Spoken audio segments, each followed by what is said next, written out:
Bonjour, nous sommes ravis de votre patience. Bienvenue dans cette nouvelle version améliorée de l'émission. Welcome to the flat.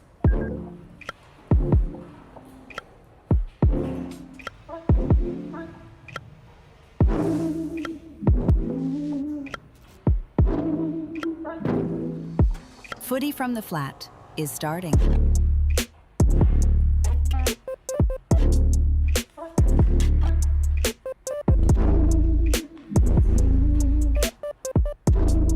Footy from the flat is starting.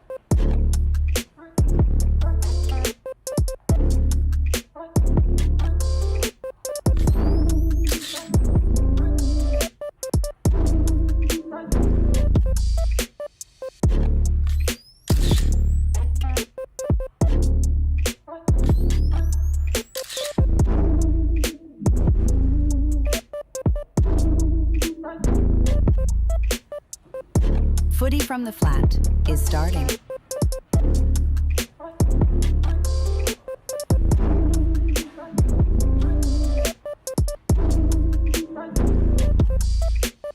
The footy is starting.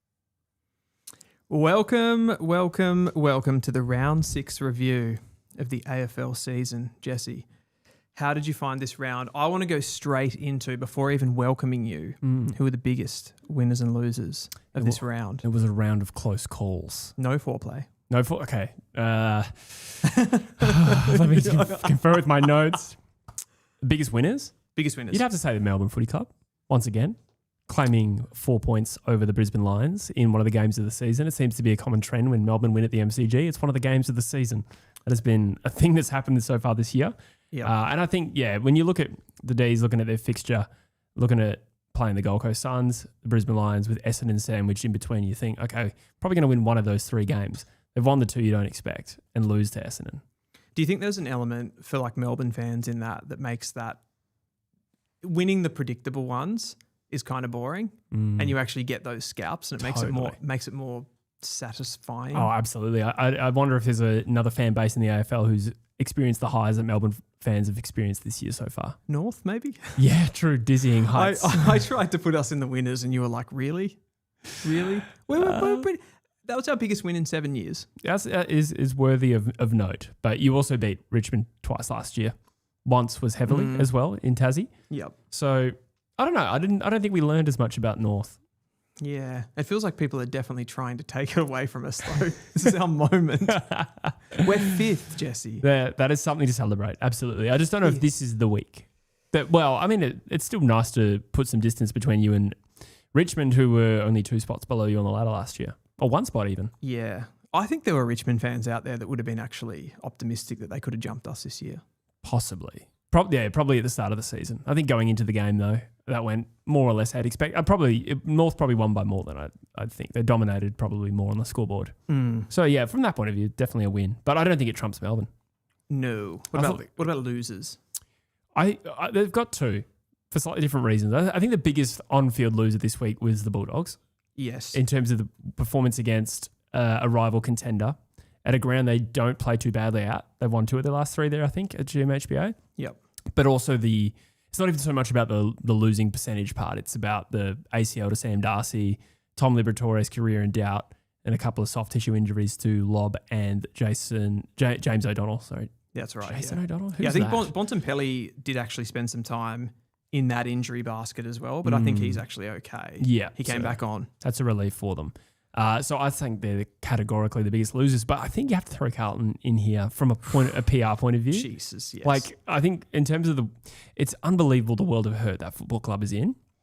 And from an on-field point of view, losing to the arch rivals in Collingwood, I think we all saw that coming, and I think we all saw it coming exactly the way it happened. But obviously the controversy, if you want to call it that, around Elijah Hollands made it a tough week. You know that like soccer meme? I think his name, the coach, his name is somebody Hughes, and he has that like the reporter asks him like, it can't get worse than this though, can it? And he's like, it can. Like that's Carlton. Yeah. They're in that right now. That's true. Yeah. Yeah, you'd almost think that it would have gotten as bad as it could have from a PR point of view. Like what else could go wrong for Carlton this year? And then there's this new varied form of cruelty that their fans are experiencing right now. Yeah. And their players on some level too. Yeah, definitely. What about in that? I would throw potentially Richmond into that category, because if they were penciling, I can't say the one game because maybe they'd be looking at West Coast, but I think coming into the season, they definitely would have saw North as a target. They come to Marvel, and to lose that in the manner in which they did, like those 75-point losses, they're supposed to be reserved for the Brisbane Lions, the Sydney Swans, the Gold Coast Suns perhaps, but not North Melbourne to do that to them. I think that's a fair argument. It was a bigger loss than perhaps it should have been. 75 points. Yeah. And I think when you're one of those lower teams, you start to circle fixtures where you're like, this is a chance, and to fall so miserably short, that would be a kick in the guts for them. Where do they go from here? Well, I think there's only one real contender for the wooden spoon for them, I'd say, and that's West Coast. I think they're the only team that can finish lower than Richmond this year. So I think a wooden spoon's looking likely because I still say Richmond are the favourite. But you're looking at their next victory. I mean, they have the Dreamtime game against Essendon, and they have West Coast in a couple of weeks in Perth. Their fans would already be looking at those fixtures. I'm not sure who they play this week off the top of my head. We'll get to that. Yeah. We'll get to that. We have some people in the chat. I see Redback Spider 72. He's having a chat with Rogie Riot. Member of the channel, shout out. Big, yes, he's got the green mark there. I see my name. North's last biggest win was versus Port in 2019 when the big gun Ben Brown kicked 10 goals. I actually saw that game referenced this week. It was of all the last players, the list of players who have kicked 10 or more goals, they've almost always come against teams that finished in like the bottom 2 or 3. Whereas Ben Brown's was an exception. I think Port might have finished 10th or something. I think that was the highest ranked team. Highest ranked team. And then Jeremy Cameron, obviously, we expect the Bulldogs to play finals. Because I feel in recent seasons that's been like a Taylor Walker versus West Coast. That type of game, right? Yeah. Even Cameron's and probably Cameron, had. And Kerno. Yeah. Any host of forwards you can name, to be honest. I love how they came to your mind straight away. Yeah, some bleak times for my football club. Saw a comment around, Birdman says, a Richmond compo pick coming, I presume mid-priority pick. West Coast got one. What about Richmond? A priority pick. Yeah, I've heard this kind of doing the rounds a little bit actually with the Tigers. And off the back of, I guess for Richmond, they haven't had that year after year, almost like generational losses that say West Coast or North Melbourne have. But I think on the grounds that perhaps because of their picks getting pushed back so heavily. So for example, last year they should have had picks 2 and 3, right? Based on where they were on the ladder, but they ended up getting pushed back to 7 and 8. Yes. I suppose so. I think they haven't done enough time. They're 2 years behind West Coast, who were 2 years behind North. So in terms of priority pick, West Coast only just got their first one. I think Richmond still has some more losing to do to be in that realm. Yeah. And we also You're not on our level yet. Yeah, we also only won one game last year. And okay, outside of like our pick ones, our picks also got pushed back in various years. Sure. So in like 2023, our second round pick was 30. That was our second selection. Yeah. So that applied to everyone really. Yeah, it's an interesting one. It's funny how you actually, you look at it with Richmond. Do you consider the premiership? Because I know that was put at West Coast as well with 2018 being as much as you guys had been bad for year after year after year, but you still had the premiership in your back pocket. Is that something that comes into play here for? Well, I argued against that argument to some extent because I thought, like, to what extent does 2018 premiership mitigate how bad West Coast is about to be or currently are and are going to continue to be? Yeah. There's very little connection between that group. With Richmond, they don't have many premiership players. I don't know how many are left. There's a few, Vlosten, like Jaden Short, Vlosten, and Broad. Yeah, so there's a smattering. So again, a disconnect, but they also won 3 and they won them 19 and 20, so more recent than 2018. So if it's a factor, it should count more than West Coast's. But at the same time, I think whichever way you slice it, right now, it's too early for Richmond to get a priority pick, but maybe the next year or two if they're still this bad. Yeah. No, I think they won 5 games last year. They did. They were very competitive last year, but yeah, as we've kind of discussed on here, I think there was... I don't know if they really won 5 games last year, if you know what I mean. Oh, yeah. No, I have no idea what that means. They won 5 games, Dylan. Yeah, like they did. Nobody's taking that away from them, Jesse, but you know what I mean. It didn't feel like they were a 5-win team last year. I didn't think anyway. I don't know. I thought they overperformed a little bit. I want to talk a little bit about game style here, Jesse. Okay. I just wanted to bring up some stuff here.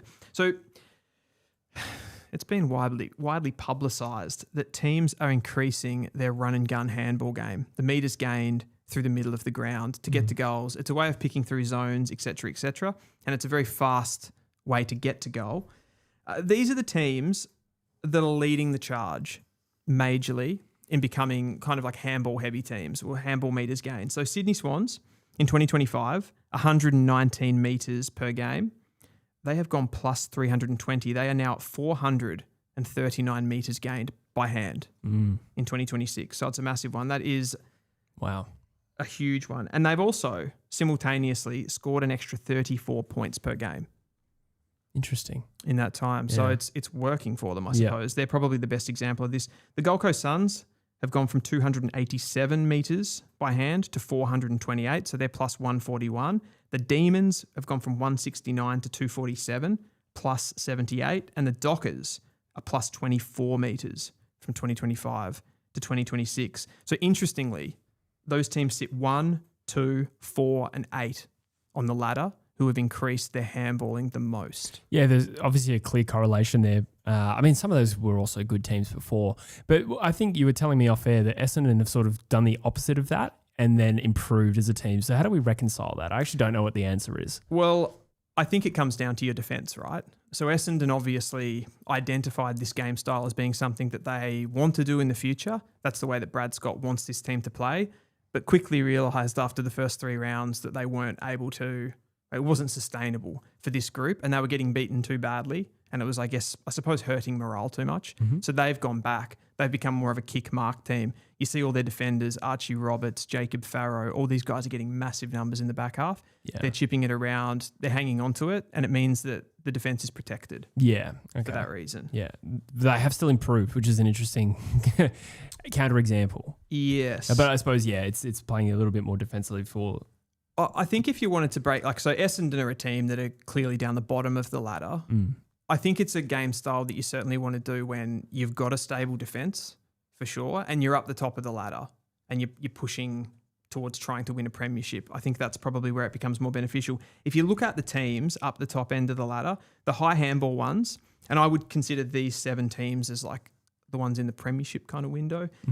Sydney are number 1. Gold Coast are number 2 and Freo are number 8th for the handball meters. Then you've got Geelong, who I would consider a hybrid team. So they're 5th for handball meters, higher than Fremantle, but they're also 7th for marks, where those other teams are like 17th, 14th and 13th for marks. Interesting. Sydney, Gold Coast and Brisbane. And then you kick mark more expansive teams, a Hawthorn, Adelaide and Brisbane, who are 10th, 17th and 15th respectively for handball meters. They're 2nd and 1st for marks, Hawthorn and Brisbane. And Adelaide aren't high for marks, but they're more of that long down the line type team, kicking it to Thilthorpe, etc. So a bit of an audit there. Interesting. On how teams are going. Yeah, definitely. Yeah, it's funny how the game seems to change, and I'm not sure what triggered that one as far as rule changes go. Yeah, I think it's just the playing on quickly. Yeah. Being able to play on. And something that I've noticed watching games this year, and that's AFL level, and it's also under 18 level. I've been watching this a lot. It's a little bit like particularly watching the Swans play. You know the game like Piggy in the Middle? Yeah. Where you like throw something and like goes over. I'm familiar. You're familiar. Everybody gets teams now get the ball at half back and they essentially wait for the defensive press to come towards them. And then they just wait for that handball over the top. Yeah. So it's like watching a series of Piggy in the Middle until you get the ball kind of close to your forward 50 and then it's a kick to a target. That's essentially it. That was how you'd win in AFL Evolution or AFL Live. One of the video games you could really kind of exploit with a handball game as well. I like that. Yeah, maybe that was a precursor to this. Piercing the zone. Absolutely, so to speak. Riffs is talking about Noah Hibbins-Hargraves looking good on the weekend. I didn't catch that. Did you hear anything about Noah Hibbins-Hargraves? Yeah, he played against West Coast actually in the Waffle. The Eagles got a W, which is unbelievable. And I think he had 20 plus. Don't think he kicked a goal. So I'm not sure exactly what his role was. I didn't catch that game. There was overlap with the Derby. But yeah, he's played 3 games at Subi now. I think he's had like 14, 16 and then 20 odd. So getting a little bit more of the footy. Kicking goals? kick 1 goal out of 3 games, I reckon. Okay. But I'm not sure exactly what his role is. Interesting. But one to watch for the mid-season draft, that's for sure. Definitely. Sunstripe says Richmond Dynasty is an absolute anomaly. Terrible club for 40 years that struck gold for a few years and made the absolute most out of it.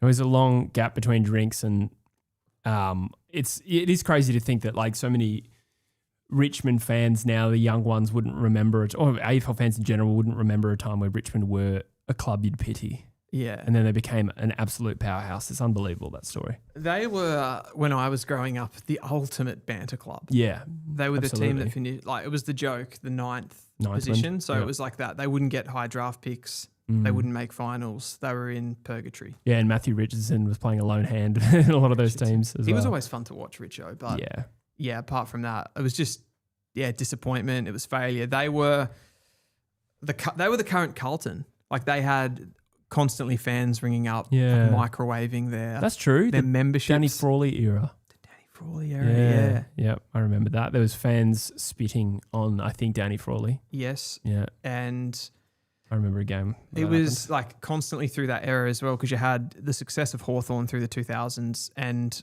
it was the Richard Tambling draft. 2004, yeah. Yeah, so there was that one. I wanted to say Graham Polak, but I think he actually got drafted to Freo. He did, yeah. And then got traded to Richmond. This is Troy Simmons.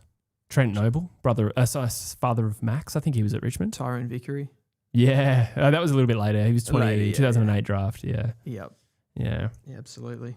I was at the game where Geelong scored 200 plus points against Richmond in Selwood's second or third game. Yep, that was 2007 at Marvel, as it's now called. Some guy put manure at Richmond HQ. Did they? Oh, God. Oh, that's actually so good. Hey, I do want to shout out a couple of new members that joined during the week. Thank you so much for your support. Lovely. We had Josh Shakespeare and Verge Buster, which is a great name. That is supporting the channel. I really appreciate you. We got a number of members in the channel, in the chat tonight as well. Michael Spikia, Redback Spider, Rogie Riot. Great stuff. We'll get stuck into the reviews, shall we, Jesse? I do want to also just do a little bit of housekeeping. First of all, I want to shout out bets.com.au, who provide game previews and predictions that are statistically and analytically driven, completely free, and also lets you know which Aussie bookmakers are providing the best odds on the selected markets. There's one other piece of housekeeping I want to throw at you, Dylan. Mm-hmm. Not you, actually. You know all this. I'm going to talk to our lovely guests. Sideline FM. We are currently live on Sideline FM. If you want to listen to this with less delay and audio only, there is a link in the chat on YouTube if you want to listen live on Sideline. Now, we are also going to announce this Saturday, Dylan, Hawthorn v Gold Coast. We're going to be exclusively live on Sideline FM. That means no YouTube stream.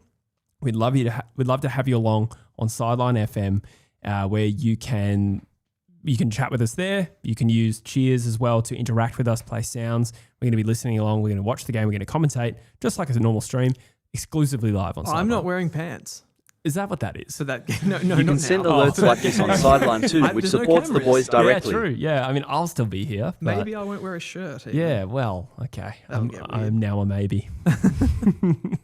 That is going to be a lot of fun. So hopefully everybody will come across the Sideline and check that out. We'll get stuck into the reviews, Jesse. We have Collingwood. Oh, Sideline FM, sorry. Just said you can send alerts like this on Sideline too, which supports the boys directly. Thank you so much to those listening on Sideline. We got a bunch in the chat as well. Beautiful. Collingwood defeated Carlton. Carlton on Thursday night, again at the MCG. 13-10-88 to 12-11-83. By 5 points, Taylor Byrne misses after the siren in Nick Dacos's 100th game. We've got the Elijah Holland situation, which is subsequently sent Carlton into disarray. They're putting out spot fires everywhere at the moment. You've got the Lucas Camporeale thing, which I think if it wasn't for the Elijah Holland's situation, that would be an enormous situation in itself.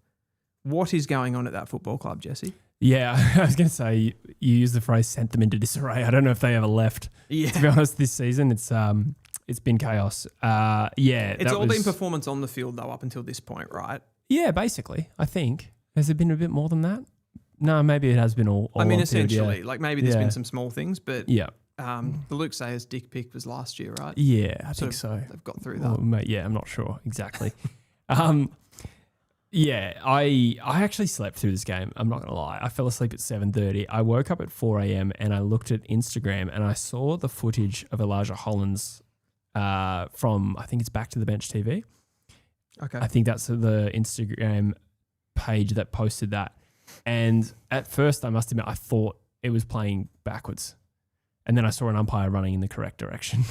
Oh, right. You know what I mean? Like the footage of where he's running back towards goal. Yeah. So I woke up at 4 a.m. like having had 9 hours sleep, and I'm like, oh, what do I do now? And that was the first thing I saw on Instagram. It has developed a lot, I feel, in the last few days. And I'm not sure exactly what the last piece of news was. I think Graham Wright came out and made a statement, and I thought arguably probably sent more chaos into heightened chaos by admitting that Carlton were aware Hollands was on the field struggling. That was my exact thought. I was like, does this make it better? It was like, I'm glad you're being honest, but I was also thinking you must think that the investigation is going to go really bad to come out and say this, because it's almost like all cards on the table. We know that the AFL at this point are investigating it, and we know what they're going to find. That's kind of what that said to me. Yeah. I agree. I think, well, I mean, I hadn't considered that, but you're probably right. I thought it was a curious piece of information to drop, without adding more context. And I understand they're still going through that process and fact finding, but for just to drop we were aware without any further context just made the situation look really bad. Yeah. And the negative press on Carlton is reaching fever pitch. It's difficult. I know, like in this situation, it's hard to single anyone out, but I do think that if there's one reason, like we've talked about Carlton needing a circuit breaker, and that's from the point of view of more of an on-field thing with the coach moving on. I almost think a situation like this can spur out of something like a bit like, I'm not saying that it's a toxic work environment, but obviously it would be quite stressful to be at Carlton right now. You've got a coach under an enormous amount of pressure, and all of the people that are working around him don't want to be that person that tells him we've got a problem here. I can imagine that could be an environment that Carlton are working in right now, and that made this situation a lot more difficult. Is that a fair? Yeah, possibly. I'm not really sure, to be honest. I don't know. None of this makes sense to me. I don't understand the how this came to happen. I think without repeating what everyone else is saying, I think we're kind of aligned in the same viewpoint that it's just unfathomable how a player could have that be in that state and have people in the crowd notice, and then there's an admission that someone internally knew. They did notice. Yeah, let alone his brother on the field, right? Like, how does that happen? I know people have talked about that a lot. I have a little bit more sympathy for that in the sense that, like, I don't think this is something that the players have to be cottoned onto. I mean, when I say cottoned on, they'll obviously know stuff like that, but before a game, you've got to be in the zone, right? Mm-hmm. So I think it's conceivable that the players didn't know as much as what the staff did. I mean, that's what the staff are there for. Yeah. I totally agree with that. I didn't mean to put that on the players. I'm trying to understand how it happened though. Yeah. Right? Because it just seems odd that, I suppose you just have these brief interactions and then I can maybe understand that somehow it gets missed. So, like, on the one hand, I don't understand how it got so deep into the game. Carlton admit they're aware of it and it doesn't get sorted earlier. And I certainly don't believe that they willingly put him in that scenario to try and get a competitive advantage, right? Like, that's an absurd idea. I completely agree. And that's why I think that it came down to nobody having the balls to actually flag it, like to properly flag it and say, we need to do something about this. Because obviously there's people that work for the club, but who's got the authority to say, we are going to remove him from the game? That's probably pretty high level. So there's obviously a disconnect between the lower level and the higher level. There's footage of, I think there's footage, forgive me, I'm not sure what's real and what's not. There's been so much stuff out there that I don't know what's real and what's not. Are you going to say the voice, the voice lip reading? No. Oh, sorry. No, but I actually was going to raise that. What's that about? I don't know. I don't know how real that is. I don't know if you can AI that. It crossed my mind, but it didn't look like AI. It didn't, no. No, but I was scared to bring it up for that reason. I know. And be like, you don't want to perpetuate this shit, but I did see it and I was like, oh, that's weird. I mean, it's shitty. It's shitty right now that we're having this conversation as well. It's shitty that the media has to talk about it, but Carlton have made that situation. Yeah, that's true. By playing him. I mean, all it would have taken is for a teammate, you'd think. All it should have taken is for a teammate, whether it's his brother or not, and I'm certainly not putting any blame on his brother. I'm not trying to imply that like he should have known, but I'm just saying it should have only really taken someone to say, hey, like, let's look into that. And then you'd think it wouldn't have taken too long to figure out something was going on. Yeah. But then again, I don't really know what my belief is here. I'm just trying to put myself into the situation, and it would be a big thing to remove a player from a game because they're saying they're fine, but you're thinking something slightly off. You know what I mean? Like exactly. And from Elijah Holland's point of view, he's a guy that's come back from the brink of losing his AFL life, right? I know, yeah. Some would say he's lucky to be on the list. He's not going to pull himself out of the game. No. So he's going to try to play. And then you've got the people there, and that's what I'm saying. It's like you've got these lower level people that are actually interacting with him and probably going, something's wrong.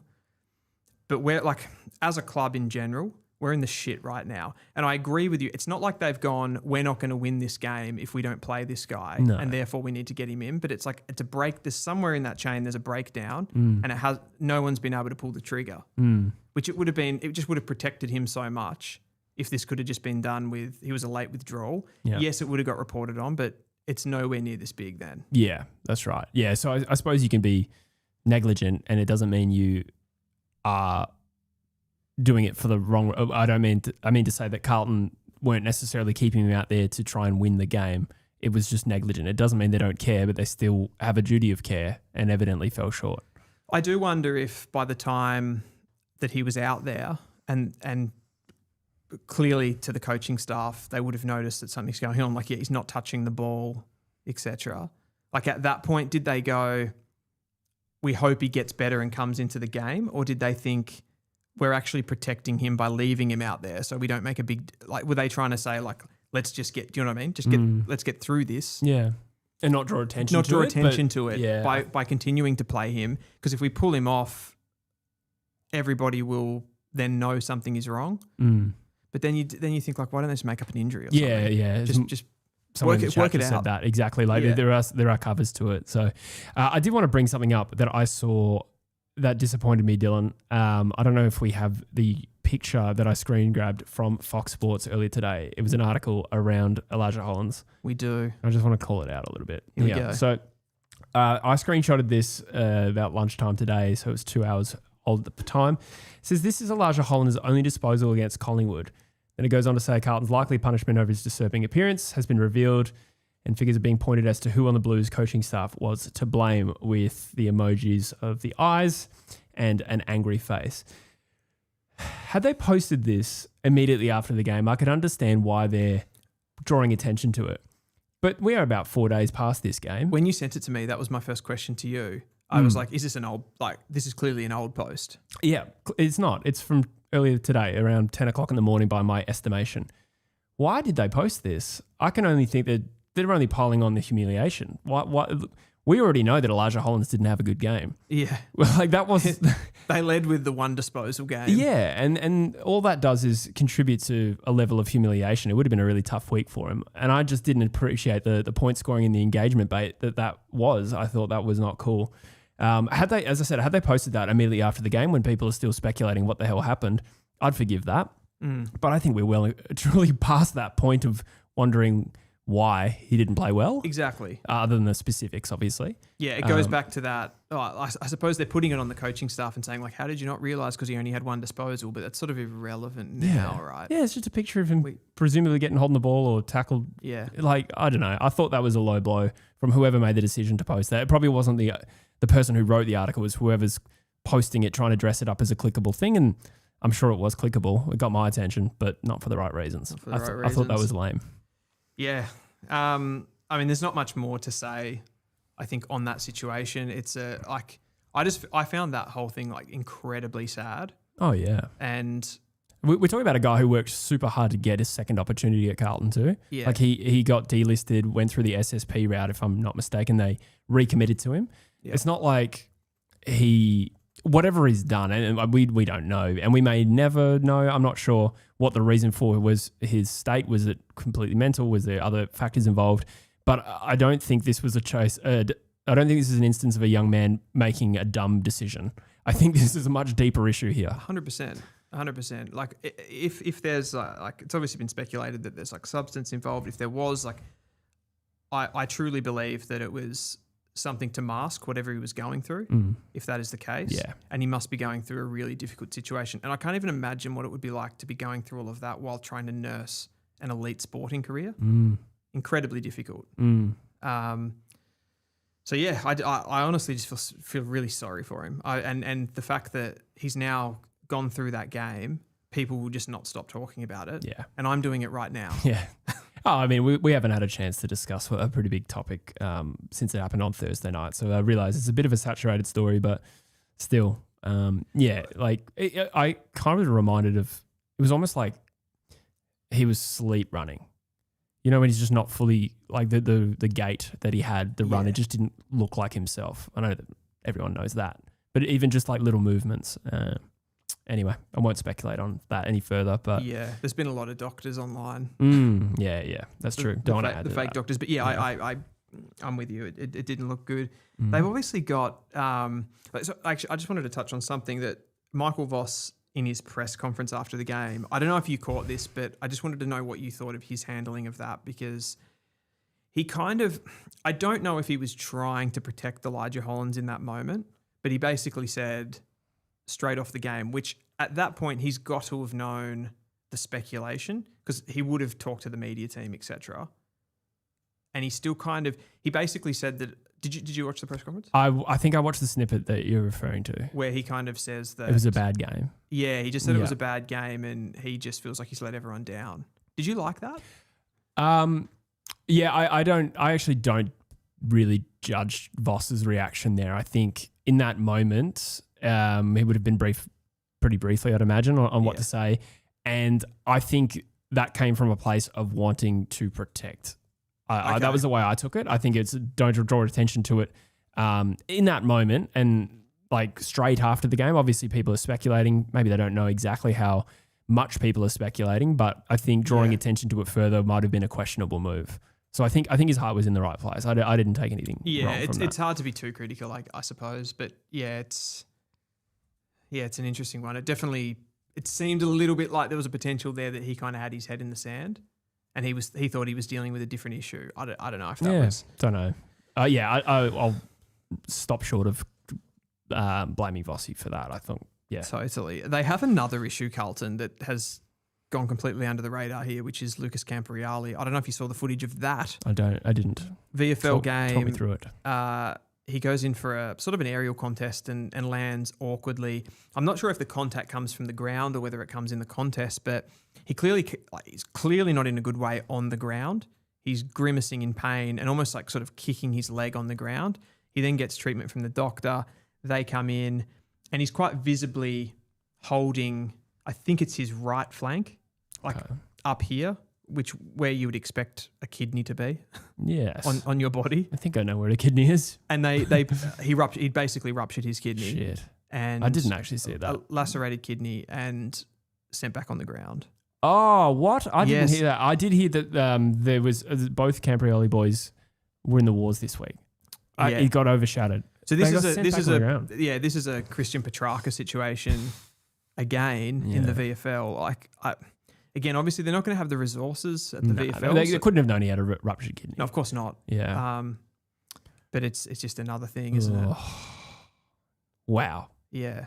That was a PI nightmare. And geez, thoughts was it Lucas Camporeale? That's a good question. I think it was Lucas. Because I think something happened to both players. Let us know in the chat. It did. I think Lucas was the kidney. Vomited on the field, says Riffs. That's crazy. It was Lucas. It was Lucas.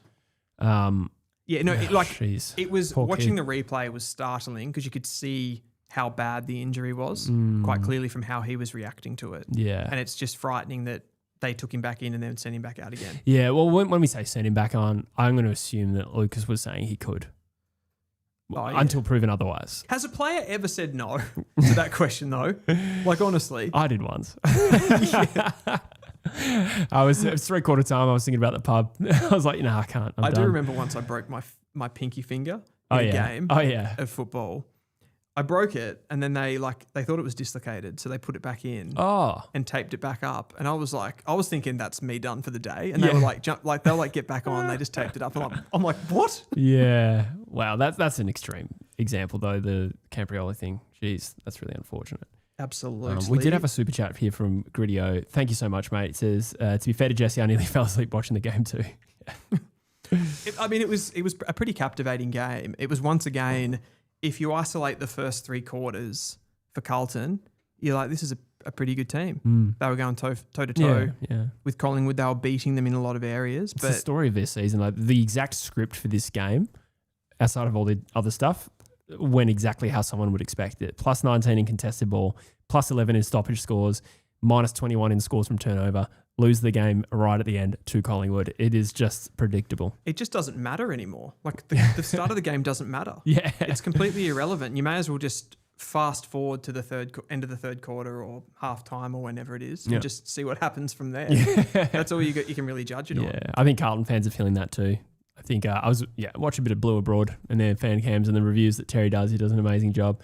And I think he said something similar last week where it's like, you get in front, but you can't feel good. Yeah. I'm paraphrasing. He said it better. It does remind me a little. Well, yeah, you can't enjoy being in front. I mean, I think a lot of teams have that in general, but they are really living that at the moment. It reminds me a bit of the Sydney Swans under John Longmire dilemma, where because of the multiple big losses in grand finals, you go into the next season and it's like, it feels like such a wall that you have to climb. You've almost got to get through that entire season for the sustenance at the end, which is the premiership, but you don't know if you're going to win it and you don't know if you're going to do that again. Yeah, totally. A real mental block. I'm sure Carlton would love to be saying that their mental block is grand finals at this point. Yeah, that'd be For them, it's getting over North Melbourne. There are levels to this game. Absolutely. Nick Dacos dominated this one, Jesse. He did. He was absolutely incredible. This is his fourth quarter when the game was clearly on the line. 13 disposals, 4 clearances, 2 goal assists and a goal. Incredible. Yep. One of his best out of 100. That was his 100th game. And again, predictable, but in a positive way. You just know that Nick Dacos could be the guy to will you over the contest. And gee, they're lucky they have them. There are calls for him at the moment to play more as a forward player, given Collingwood are having so much trouble getting on the scoreboard. Would you do that? Probably not. Okay. It's taking away their best asset from still a very important part of the ground in the midfield. And I'd say that he is a good enough player and competitor to probably do all right as a forward, but he's not built like a forward. I don't know if that really suits his capabilities. Yeah, I sort of agree with you a little bit. Yeah, I think I remember a game against Freo at Optus where I think he did a calf or a hammy and they played him out of the goal square and I think he kicked a goal. Yeah. I don't know if I'd be experimenting with that when you've got one of the best players in the comp in the midfield. Pretty much agree with that. Yeah, I don't know. You also need better players up the field too to get in the ball. Yeah. And if you take Dacos out, it'd be a pretty desperate move. Yeah. But I don't think they can do anything this year anyway. No, that's true. The only other thing I wanted to mention on Collingwood is Bo McCreary. I've been watching him this season. I think he's gone to, I don't want to say the absolute top echelon of player, but I think he has become an elite player. Wow. With his breakaway speed. Yeah. He's kicking goals. He's got man pace. He just looks really, really good this season. They just need more guys to go along with him ultimately. Absolutely. Friday night, Geelong defeated the Western Bulldogs at GMHBA 19-17, 131 to 8 goals, 8-56. This was an absolute smashing. It was injury carnage. It was Stalingrad, Jesse. It was. It was Stalingrad. It was. I thought this might have been the game of the round, and it ended up being one of the more one-sided clashes. Still entertaining because of the caliber of players on the field and also the drama around the Bulldogs and their injuries. Like it was car crash TV in a sense. But outstanding win from the Cats, I thought, early on. I actually thought the Dogs did come to play very early. And then as soon as Geelong started to score, the resistance broke. And obviously Jeremy Cameron, the biggest story of the game, 7 goals and a half, is absurd. Absolutely absurd. Yeah. Do you think that, as much as that was an incredible performance by Cameron, the opposition here, like at that point in the game, they'd kind of fallen over? Like I think he did a lot of the damage in the second quarter And the Dogs were starting to fall apart at that point. Possibly, but you can also I go back to that stat I mentioned earlier where Ben Brown to a certain point had the highest rated opponent for a goal tally of 10 or more. Well, we expect the Bulldogs to finish top 4 to 6. I don't know about that anymore. Fair. But they should play finals. They should. I'm going to call them a top 6 team right now for the purposes of this argument. I'll go top 8, but continue. Okay, all right. Either way, it's still a high caliber of opponent, and not many people kick 10 against quality teams. It happens extremely rarely. It's probably not much since like the 90s, to be honest. And also, the scoreboard could be worse because Jeremy Cameron is kicking 10 goals won. Yeah, I mean, he's an incredible player. Yeah. Some of the goals that he kicked in this game were absolutely ridiculous. But you're probably right, yeah. That to some extent the resistance had broken, but it's still very impressive. You know, like sometimes some of your friends, like they have kids and they want their kids to kind of do everything that they did. It's like a bit of a mini-me situation. Get this with Sam and Luke Darcy. They have done their knee on the same ground in the same round against the same opponent 21 years apart. That's crazy. I did see that. That is nuts. I think somebody just posted that in the chat as well. Interesting enough, Shadow Light says, Sam Darcy did his ACL on the same round at the same venue. Yeah, right. I wonder which part of the ground Luke just really wanted him to have that same experience, you know? Oh, I mean, he got away with one, if you want to say that, with a suspected ACL last year that ended up not being one, only for him to eventually fall victim to it. Not sure if it was the same knee, but tragic. You could, as soon as it happened, you kind of knew what it was. I reckon. Oh, yeah, totally. Buckled. There actually were some like physios and experts jumping on socials for this, and they were showing there was like a mechanism that there was like kind of I don't know what you call this, but where the leg kind of went like that. Okay. I don't know what you call that. I'm thinking of words. Quiver. It was like a quiver, and they were like, "That's a sign." I don't know how true that was. The old knee quiver. But but I believed it. I think did he limp off as well? He limped off. Yeah, that's usually we were a red texting, flag. and you actually said, "Oh, that's right." Yep. You brought that up the other day because it numbs. The knee goes numb. You said. Yeah. Apparently so. Yeah. But yeah, that wasn't all the carnage from the game. It was probably the worst one. It was the worst one. You know, like it's funny this season. I reckon you go back 12 months, the start of last season, Sam Darcy was kind of. I feel like in a way he was the reason that the Western Bulldogs were playing so well. He's actually started quite slowly this year. I don't think he's had the impact that he had last year, and he hasn't kind of exceeded the expectation that he set on himself. But you just feel the knock-on effect of this. And the Western Bulldogs not having the tall timber just in general anyway. Like they were already having to play him in the ruck. It just feels like it's going to leave them too thin across a season here, doesn't it? Yeah, I think the most obvious effect is that if Darcy's not in the forward line, the better defender goes to Norton, right, for a start. That's on the upside, it gives an opportunity for someone like a Jordan Croft, the player that we both really like. Cody Waitman must be not too far off. I'm not sure exactly where that sits, to be honest. They will get a little bit of reinforcement.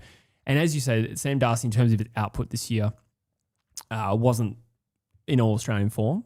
So from that, in terms of the context of this season, maybe it's not a huge blow, but it's still never good to have your best talent do an ACL. I reckon there was a point though as well where they were thinking, we're doing so well and he's not even playing well. So he's our secret weapon. They don't have the secret weapon anymore. No. So this is kind of what they are. Well, they were playing him in the ruck as well, which I think is a questionable move. You do. I was going to ask you about that. They were speaking about that on Fireball. This is an interesting one with knees because this always gets debated. I think the general fan consensus is you kind of do that. Like the knee injury is a freak event, and it's always been reported that the knee injury is a freak event. I think there's like a greater understanding these days that what you're doing in the lead up to that injury has a pretty big impact. Gotcha. For example, overtraining could lead to a knee injury. For example, it's not just a freak accident where you turn a certain way and then it goes.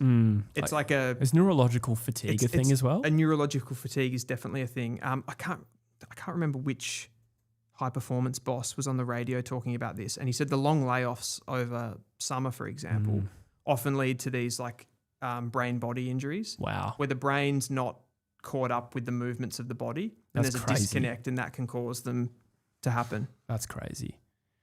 That's not. I mean, that isn't what's going on here. No.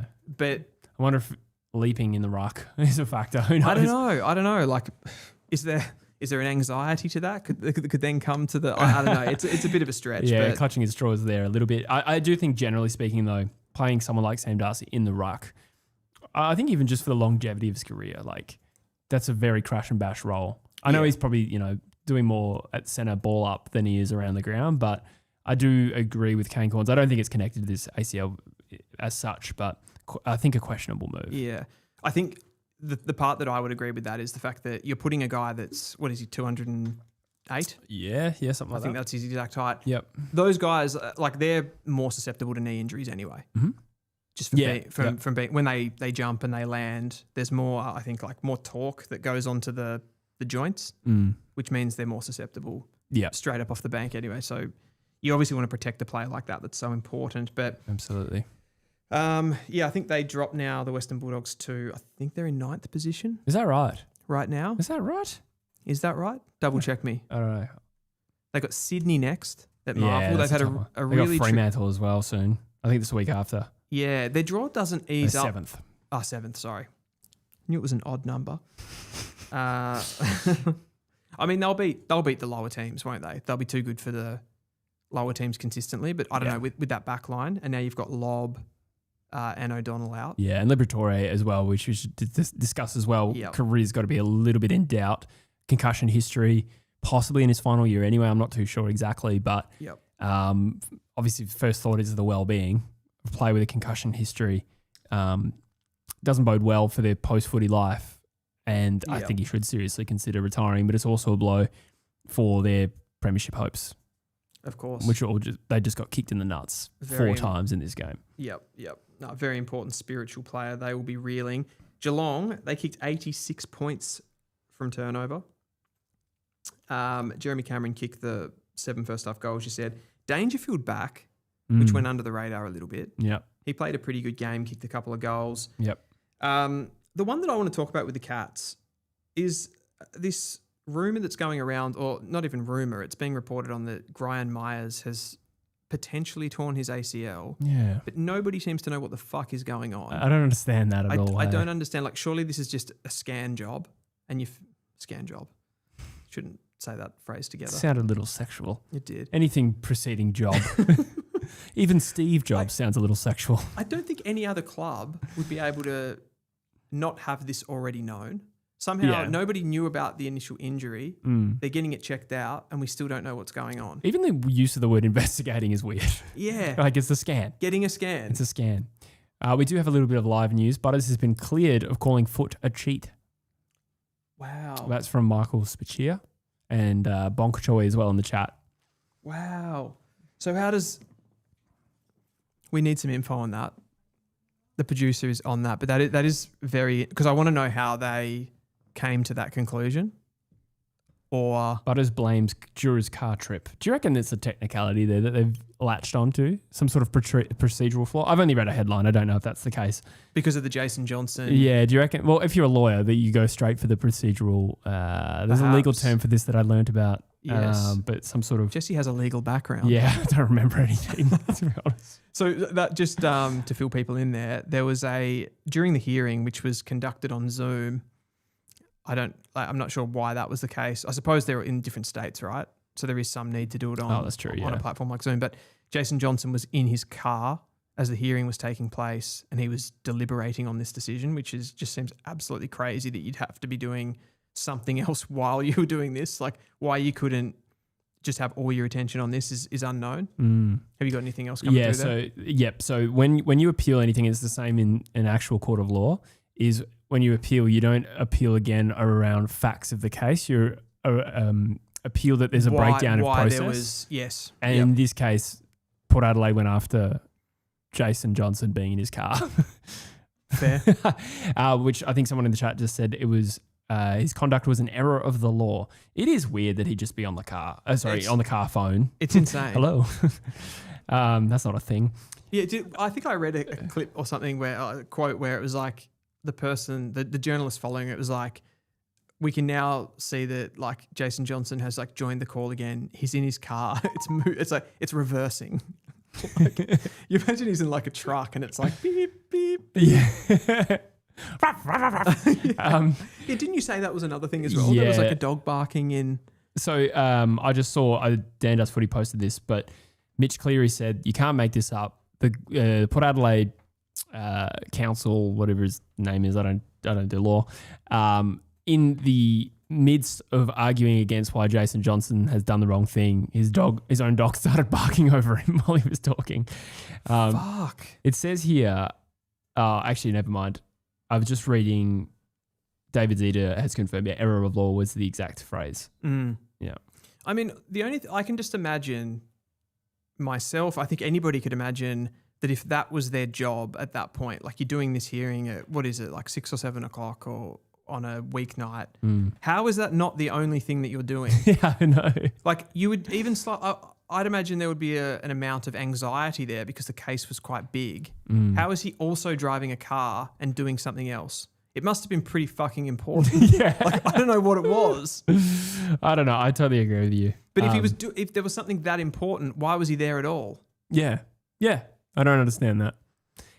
Ehrlich, it says, this is from David Zeta an hour ago. Ehrlich's dogs appear to have infiltrated the room. He mutes the hearing and turns off his camera while he addresses the issue.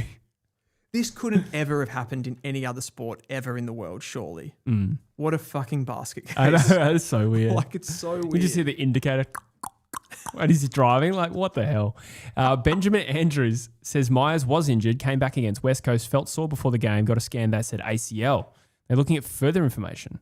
This is what I've heard from a cat fan. Friend, says Benjamin Andrews. So yeah, grain of salt, but thank you for that. Interesting. Bong Choi. Oh man, Bonk Choi. Thank you very much for the $5 donation. Do you reckon Jason did this deliberately to give the AFL an out? I'm not sure. Surely that's such a weird that would be pattern of events. That would be like a legal layup. Yeah. Like, here you go. Here's your tap in. I'm going to drive my car around the block while this happens.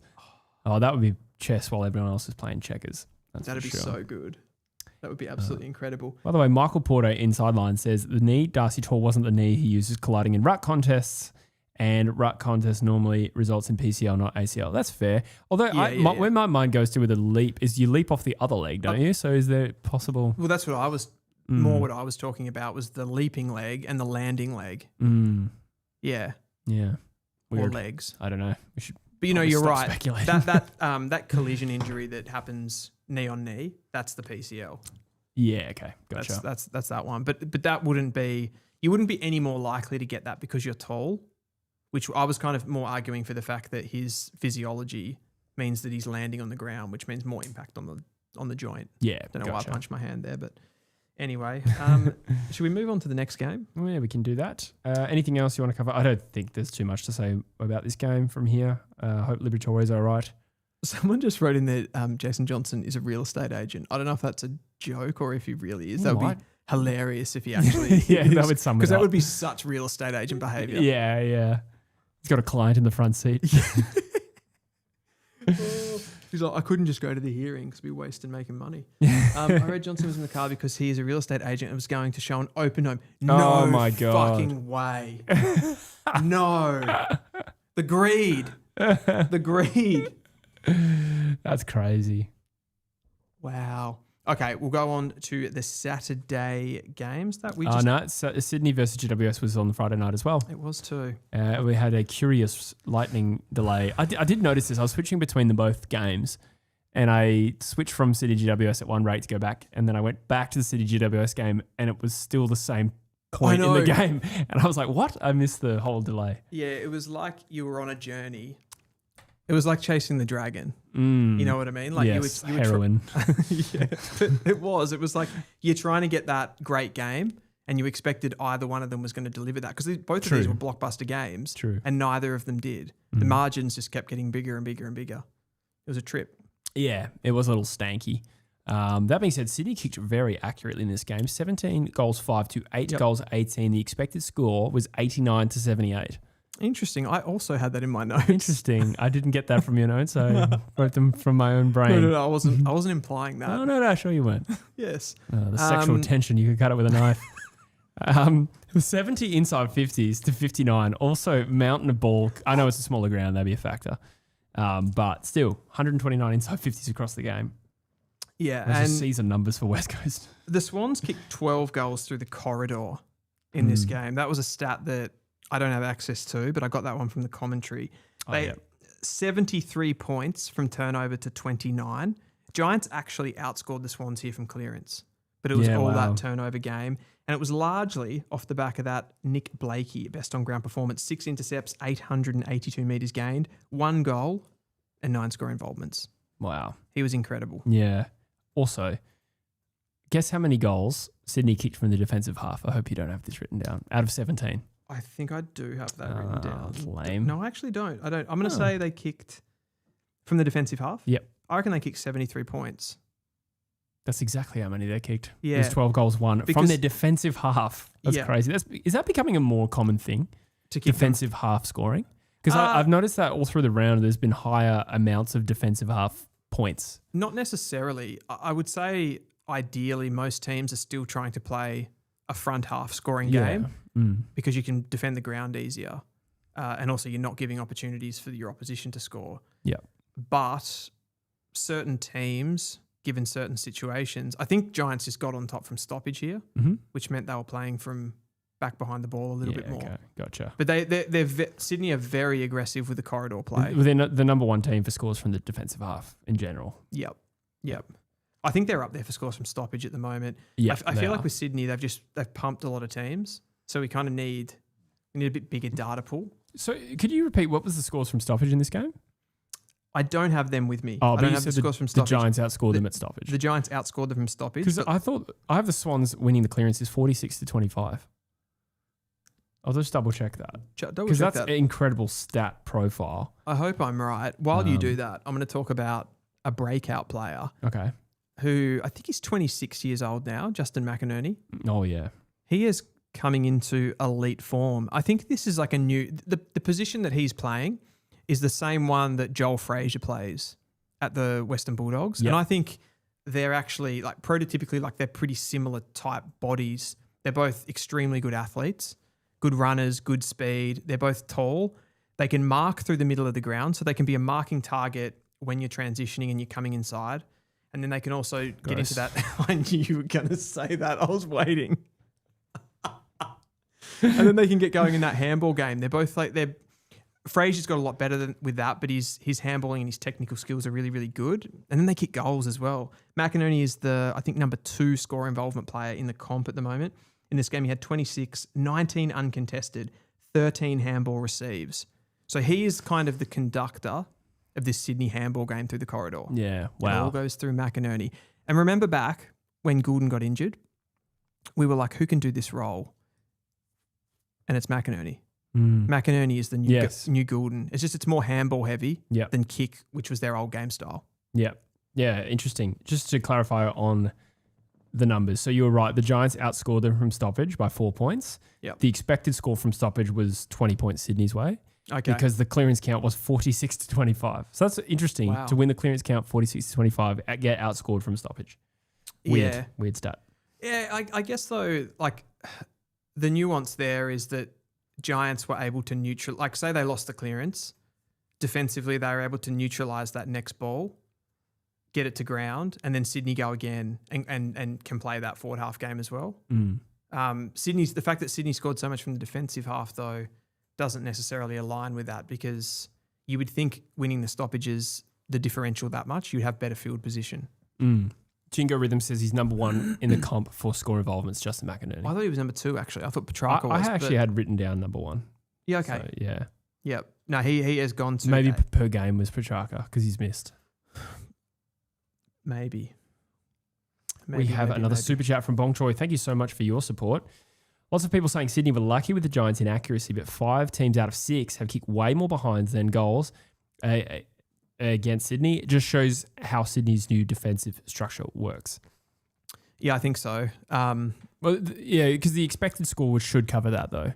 The expected score still had GWS only losing by 11 points. So that factors in difficulty of shot, Difficulty of shot, yeah. So in that particular instance, not sure. But in general, also goal kicking is a skill. Yeah, totally. Yes, it can't be overlooked. I know that it was discussed in this game that the shots the ball movement from the Giants was a lot less corridor. And obviously bringing the ball through the corridor in general is always going to give you better shots. Another thing that the Giants did in this game was play Leak Aaliyah in the ruck early in those centre stoppages. So that's an interesting watch as well. And you kind of just think that Kieran Briggs must be on the outer at this point. Like it's going to be interesting where his career goes from here. Probably West Coast. It could be West Coast. It could be West Would Coast. he be an upgrade? They bid on it. I think so. I'm not 100% sure. He looked good last year. Obviously, the rule changes might mitigate that, but I would have thought so. We did bid on him in his draft year, I reckon. Interesting. I'm not sure. I think so. I think it was us. So you're hot for him? Potentially. I think we need someone. Interesting. Grimsby's also said, Dylan, with a super chat. Thank you so much, Grimsby. He says, Dylan, will we be able to get a truffle shuffle? This sounds sexual. A truffle shuffle. It's a what's that show? Geez, now nothing's coming. Pornhub. It's from some old show, and there was a kid who had like a fat stomach. Yeah. I think it's from Family Guy. They reference it. Oh, no, maybe it's they not reference from it on- Family Guy, but they yeah. reference it on there a lot. Goonies? Is it Goonies, the Goonies. That's it. That is yeah, it. yeah. They like live in not a swamp, a sewer Yeah. or something. Is that right? Something like that. I don't know. Truffle shuffle. There's that guy with the weird face. We're spending too much time on this. Yeah. That's it though. It's from an Is old that show. guy with the weird face? I will not be doing a truffle shuffle. No. You wouldn't want to see that anyway. Yeah. Giants, where are they at? They've beaten Richmond and Hawthorn very unpredictably there. Stink City. Stink City? Yeah. Having said that, I do accept they are a team in transition, and I do think the kids are all right. To borrow a phrase where I don't know where that comes from, but it's a thing people say. You could probably include Callahan and Cadman as the kids, right? Yeah, for sure. Gothard, looking real good. Hannah Goat. Hannah Goat, indeed. Hannah Holden. And Fonty. Fontempelli. Like, there are some good kids at GWS. I think they're going to be just fine. As for this year, I think they're shithouse. Yeah, it's not looking like a good But year, they are is it? capable of torching teams as well. Like, they do have that firepower, but I don't think they're going to get anywhere near I am quite confident that come the back end of the year, there'll be some of these teams that have started quite strongly. North might be one of those, for example, and they start to fade with a young midfield, and the Giants maybe will start to peak then. Yeah. In fairness, they do have some outs as well, and have had outs to this point, so I'm being a little bit disrespectful when I say shithouse. They're clearly better than, say, 5 or 6 teams. And there's probably like a gap there, but I'm comparing them to where they were finished last year, which is 5th, and I think they're a long way off that pace. You told me before that you think West Coast can get at them. Oh, I didn't. I did not say that. I told you that in private, Dylan. I told you that in confidence. The Gold Coast Suns defeated the Essendon Bombers at People First Stadium. They call this Saturday Close Calls Day. Close. Because 3 teams had close calls. What was the average margin? The total margin was 13, so that puts it at 4.333 recurring. Yes. 9 points was the margin. 17-17, 119 to 17-8, 110. Essendon, Jesse, have changed their game. Of all the teams that lost this week, you'd have the best claim for Essendon being the winners of the week. When we kind of had a bigger group of teams for the winners and losers, I thought Essendon probably could be in the winners. Just with the way that they've been able to go from... What did they lose to Port Adelaide by? That was a low point. I think it was about 80 points. Yeah, that was a real fucking low point. And then we beat them. It was close on the scoreboard, but I didn't think it was that close in the game. There was some sort of turning point in that Western Bulldogs game, I think after half time in that game, where they were down like 50-1 or something at half time. That's the Zach Merritt gate. Yeah. Zach Merritt's wife posting from Gimlet saying she left because they were getting flogged. Did you miss that? I did. I was playing it cool. Your eyes look so confused. Yeah. Somewhere in that game, everything turned around for the Bombers, and they've changed the way that they're playing. They were much more handball heavy. I mentioned it off the top. I think they've cut their handballs down by half and their meters gained, and they've turned into a much more kick mark team. They only go halfway to the play now. That's something my dad would say. What are they? So wait, rounds 1 to 3, they were 286 meters gained per game by hand. Does that make sense? Rounds 4 to 6, 161. So nearly double. Yeah, wow. Nearly double. That's and they've cut that back. And I think that is protecting them because obviously when you turn the ball over, running it through hand through the middle of the ground, you get scored against really quickly. And that's what they were doing a lot. So they're just more protected, and it's keeping them in games and keeping them more motivated, I think. Yeah, I mean, it's very impressive what they've done. They've seriously turned a corner when most had written them off. Plus 21 in tackles and plus 8 in clearance in this game. That helps. Funnily enough, Gold Coast, by pure clearance differential, aren't a strong team.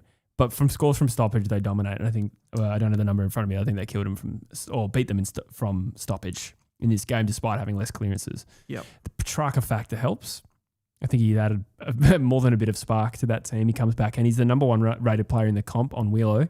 3 goals and 25 disposals, but got out of jail here a little bit. We need to see Petrarca, Anderson and Rowell all together. I don't think they've played together. And if they have, I reckon it was Rowell's comeback game where he was underdone. Okay. And he had about 10 I still touches. think Petrarca was out for that one. I could be wrong. He may have been. I think he may have been. Yeah. So we haven't really seen that. And I feel the clearance differential is like, that's a Rowell problem. That's not having Rowell at his best. Once he's back in there, truffle picking the ball out. Did you say that because people are saying truffle in the chat? Are they? Well, Live Clip says $500 if you do it. Oh, the truffle show. I forgot about yeah, it's obviously lodged in your subconscious. Oh, wow. I'll do it for $1,000 probably. I have a price. Everyone's got a price. Yeah, he's not a hussy. Sullivan Roby debut. Big goal. Big celebration. Second game. Did I say debut? You did. I meant debut goal. Yes. First goal. Yeah. Yeah, it was a ripping goal and a ripping run. Ripping Thought run. He was never going to stop. It was a Patrick Voss style run. So I think that's what Essendon need, don't they? Like they need these performances out of Farrow. Yeah. They need to get Sharp back in the team. Kako, Caddy, all of these kind of guys. Sardis is starting to work his way back into this team. He had 25 disposals and 7 clearances. I think that'll warm Bomber fans' hearts. Do you think he could have always done that, but he was kind of sidelined because of his ball use, right? So that maybe he could have always, maybe not always, but he could have maybe done that last year or the year before. Sure. Last year. Yeah. I think ultimately with that, it's just that they've had a problem for, like, I reckon in some AFL teams, he would have been straight into the team just based on what he could do from stoppage. Yeah. But they've got they've had Parrish waiting in the wings with injury. They've got Durham, who's a pretty good clearance winner. They've got Caldwell in there as well. So too many of the same types is probably what he's the victim of. Yeah. Yeah, I think you're right. But still promising. I was just going to say, jinx.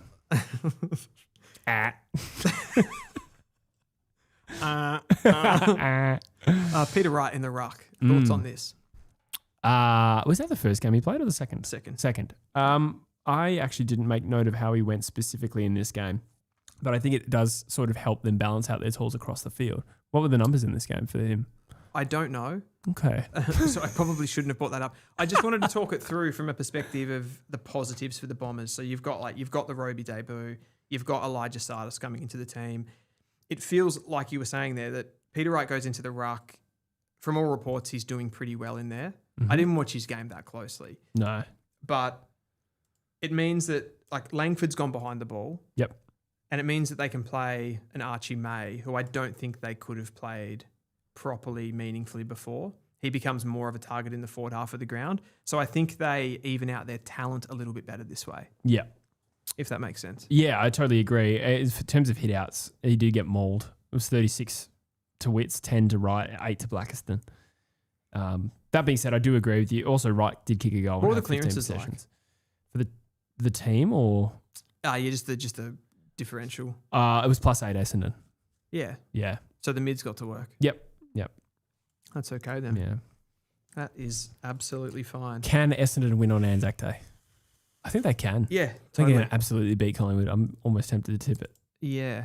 I think, I wouldn't bet on it and be super confident, but they can definitely do damage. Yeah. In the current form they're in, they are dangerous. I'd just love to see in a big game like that, a really important game against a big rival, I'd love to see someone just go and shut down Dacos. You'd think people have been trying. Yeah, I know, but like just get someone to properly do it. Yeah. Not just that kind of team defense, run with him at stoppages, actually go and stand with him and shut him down properly. Yeah. Yeah. I would like to see that. Totally agree. I think that would be great. Gold Coast, any concerns over them whatsoever. I mean, they started the season on fire. They've been challenged a couple of times in the last few weeks and they haven't looked great. They've got some players out. Just kind of don't know where they're at. And I don't think we really learnt anything from this game. No, they got seriously challenged, but how much of that is Essendon playing really good footy and how much of it is Gold Coast being off the ball? I think it's a bit of both. I think they met somewhere in the middle, to be honest. I think the Gold Coast Suns from the opening couple of rounds would have probably put some more distance between them and Essendon. Is it a concern? No, I think when we know what they're capable of, I think the biggest test will be how they go against these other contenders. And from this game's point of view, they were lucky to avoid it, if you want to call it luck. But they'll breathe a sigh of relief. They avoided an upset when it was brewing. Yeah, I think that's fair enough. How confident are we that Gold Coast is better than, say, Hawthorn or the Cats? I mean, they just beat the Cats by 10 goals, but even still, I think it'll be a different story later in the season. I think that was one of the, like when we were doing ladder predictors and stuff, that was one of the biggest conundrums, I suppose, that I thought I faced while doing a ladder predictor. You had your Hawthorns and your Geelongs, who I ultimately decided to leave in the top 4, or did you replace them with Freo and the Gold Coast and those kind of up-and-coming sides? I didn't do it, and I don't know where that sits right now. Hawthorn started slowly losing to the Giants. They're coming back into it. It's going to be interesting how that goes. Yeah, totally. It's going to be a tight squeeze for the 4. Suddenly the Brisbane Lions, who we'll get to, don't seem like a lock anymore. But they do, don't they? I don't know. I think you can name, there's 3 locks, I reckon. Sydney, Geelong, and just about Hawthorn. Geelong a lock for the top 4? Yeah, I think so. Really? You just reckon they're doing it, even if Myers is ACL'd? I did kind of forget about that, but probably still.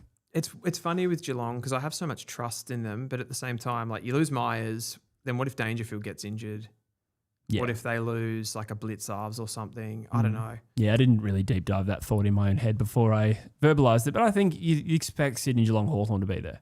And then there's Fremantle and the Gold Coast Suns. And then you got teams like the Crows and teams like that. Yeah. I'd probably have the Crows ahead of the Dogs. Wow. As we speak. Wow. We will move on. Purely just because of the Sam Darcy ACL? I was skeptical on the Dogs coming into the season about their defence, and they looked really, really good in the first couple of rounds. They did beat the Crows in Adelaide. Yeah, I think they've significantly dropped off / been found out in the last couple of weeks. Wow. I guess time will tell. Saturday, again, Hawthorn defeated Port Adelaide. This was probably the game of the round at Marvel Stadium. 13-11-89. Defeated Port Adelaide 13-8-86, a 3-point win. Georgiades probably had the opportunity to win this one for Port. Definitely did. He missed the goal. And here we are. Hawks get over the line. Another banana skin avoided. What is it with Hawthorn and playing Port Adelaide? I know. It's weird. I know. So if you go back to last year, Port kicked like 12 of the first 12 goals or something against them. And that was a massive upset, let alone the margin at the time. Yeah. Then you have the semi-final where Port Adelaide won that, didn't they? Oh, the semi. Yeah, the semi from 23, that was that was this one. Yeah. And then Am I doing that right? Yes, very dashing. And then there was that comeback game where Port Adelaide pipped them at the post. They were the highly rated team at that. I think it was where Hawthorn came back from like 50 points down, but Port Adelaide won with a late goal. That one's lost me. I think it was the one before the semi. It was right when Hawthorn started to get good under Sam Mitchell. You had a semi. And boy, did I. Yes. No, 100%. And like we streamed that game early last season between these two teams, and Port Adelaide just thrashed them. It was, I reckon it was a 10 or 11 goal margin. I think it came back to like 30 points. Oh, I did it. Okay. Yeah, but it was like 75-0. It was like a borderline. It was a blowout. And Port Adelaide, obviously, where they were at last season versus Hawthorn, who were a prelim finalist. The interesting thing in this one was that Hawks were cruising. Like they were 26 points up at quarter time. And Port was still able to get back into the game away from home, up against it. So there's definitely something that the Power like playing against the Hawks. They do. One thing that I looked at in the stats is you look at Barris, Battle and Sicily, who are usually such a big part of, in a way, Hawthorn's offense because they win the ball back and then they attack from the back half. They only had 4 intercept marks between them. So I think definitely Port Adelaide come into these games, and I think they really want to disrupt those intercept defenders. So Whitlock, Georgiades did a really good job to be able to stop them from marking the ball and getting those attacks going. At least then Port were able to sort of lock the ball in their front half and play a bit of a front half game in this one. In particular, Butters and Horn Francis were both monstrous. I think it kind of typified Port Adelaide's team, which is a couple of blokes doing a lot of the heavy lifting. Yeah. They're both, I think Butters was the highest rated player on the ground. Guess who was number 4? It was a Port Adelaide player. You going to say Logan Evans? No. Ewan McKinley. Oh, your boy. Yeah. I don't know why he's my boy, but yeah, rated number 4 on the ground. His best game of his career so far. Lockie Jones. Oh, Lockie Jones. Yeah. I actually thought he played well as well, but this was a talking point because they kick a late goal to win late goal in the last quarter as well, I think. So this was gets injured, tries to come off the ground, I think multiple times. I don't know why he tried to come off the ground multiple times because I assume they told him they didn't have any more interchange left. This is kind of like you're dying in the waiting room in a hospital while somebody's got heartburn. Do you write down these analogies? Yes, sometimes. You caught me. But like he's trying to get off the ground. He's actually sick. Yeah. Whereas the guys have just had too many breaks, essentially. Yes. Yeah. That's really unfortunate. How long was left? Was it in the last minute? No, I think it was longer than that. Okay. Yeah. That's kind of crazy to run out of interchanges that early. I don't know. It does happen. I don't know how to run a football team. It does happen. I mean, we went over the interchange against Sydney and lost Yeah, that's true. So that happens too. That's even worse. At That least they is identified it. But yeah. It's obviously like it's funny when you think about sport in general. That would have been the whole idea of why you have a bench is so that if you get injured, somebody can come on. Yeah, totally. That's probably like the fundamental meaning of the bench. Yeah. And they couldn't use it. No, it's such a critical point of the game. I suppose it kind of makes sense. If it really is only a minute or two to go, why do you need an interchange? Well, that's why. To have a player come off the field. In the end, it actually didn't cost them. They still had the shot on goal. Yes. In a sense. So I don't know if it impacted the result, but it's still really unfortunate. Absolutely. One thing I noted in this game, right? So Dylan Moore and James Sicily have both been reported. They've actually been suspended now, I think, both for 1 week. Okay. So they will both miss the next game for sort of gut punches, if you want to call them that, those kind of little lower ones. They were both on Logan Evans, both of the punches. And apparently, I heard this reported, and I haven't done a major amount of research on this, but there's been 4 of those suspensions, or 4 of those reports, in 2026 for gut punches. And all of them have been on Logan Evans as the victim. Somebody else got rubbed out. I was thinking as you're talking, somebody else that I've forgotten. And it was against Port Adelaide, against Logan Evans. Yeah. What the fuck is he doing? Yeah, I don't know. Yeah. Oh, jeez. Oh, it's beyond a coincidence. Yeah. At what point do you start blaming him? Exactly. No, absolutely. Probably already. Yeah. One thing, just one more thing on Port Adelaide. I thought Joe Berry had his best game in this one. I thought he was actually a standout, some of the things that he did. There were a couple of bad moments too where there's a chase down tackle. I think Flynn Perez got him at one point. He got caught holding the ball, but he just looked more ready for the level that he hasn't looked in other rounds. What role did he play in this game? High forward. Yeah. Okay. A little bit on ball. Like he gets up to stoppages. He won a couple of clearances. Yeah. That's good. Did we mention Nick Watson? No. He kicked 5 and it was probably one of his better career games. So 15 possessions, half of those contested possessions, and he went at 92%. I feel like that's on top just of kicking 5 goals. That's just a Watson game now, isn't it? Yeah. I mean, not 5 goals. I don't know how many bags of 5 he's kicked. No, it was his first. It was his first? Yeah, I saw that was his highest. Okay. But like he's just so good. He is such a good player. Yeah. Would you swap him? Who would you take? Don't say Harley Reid. I was going to build up to that. Okay. Who would you rather out of he and Colby McKercher? Nick Watson. Yeah. Easy. That was pretty quick. Yeah, I'm not. The margin's not that big, but I still think he's a clear choice. I agree with you. Yeah. I'm just kind of getting there. What about Harry Sheasel? Probably Nick Watson. Yeah. I'm sorry. Zane Dersma? Nick Zane Watson. Dersma and Colby McKercher? Well, that's a good question. Is he the second best player in that draft? I mean, right now he's a better player than Harley Reid probably, but I think overall you'd still take Harley first. So maybe, yeah. Do you think Hawthorn would swap them? Probably not, but I do think if they had both, they would probably rate Harley higher. They'd be happy. Yeah, okay. Yeah. Yeah, fair enough. Fair enough. But he's a star. Oh, Schonberg. I thought it was an Eagles player. Schonberg did the same thing. Yes, that was Yeah. And it was Logan Evans. Yeah. Crazy. He's just got a punchable gut. Punchable face. KPF battle is what I have in my notes. Coll is out. Gunston back next week. And you've got Cal Shadir, Will McCabe now. Mitch Lewis, who's in some good form. Schubert kicked 3-5 in the VFL. Well, Schubert kicked 5 last week. Yeah. And then 3 this week. Yep. They're in a good spot there with their tools. Mm. It's funny though, like you wouldn't, if there was one area of Hawthorn's team that you probably would rate down a little bit, you got like, people talk about the midfield, but that's doing pretty well. It's probably the key position forwards. Mm. But they seem to all of a sudden have tons of depth. Mm. Who would you pick? It's probably just like the last one in is the first one out. So McCabe would go out. Yeah. So it'd be Deere, Lewis, and Gunston. Is that's just the I think so. Lewis? See, Charles not in. Charles out. He's injured. If you could pick, like, let's say like best if available. Oh, you get Charles, Gunston, and probably Lewis. You'd go the mature ones, I think. Gunny, Charles. I don't know. Gunston, That's a tough one. Lewis. So you don't take Deere.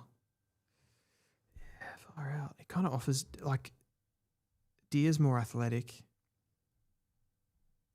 Charles can play in the ruck. I think that matters. Yeah. Mitch Lewis. I feel like Mitch Lewis is vulnerable because he doesn't offer as much versatility. That's true.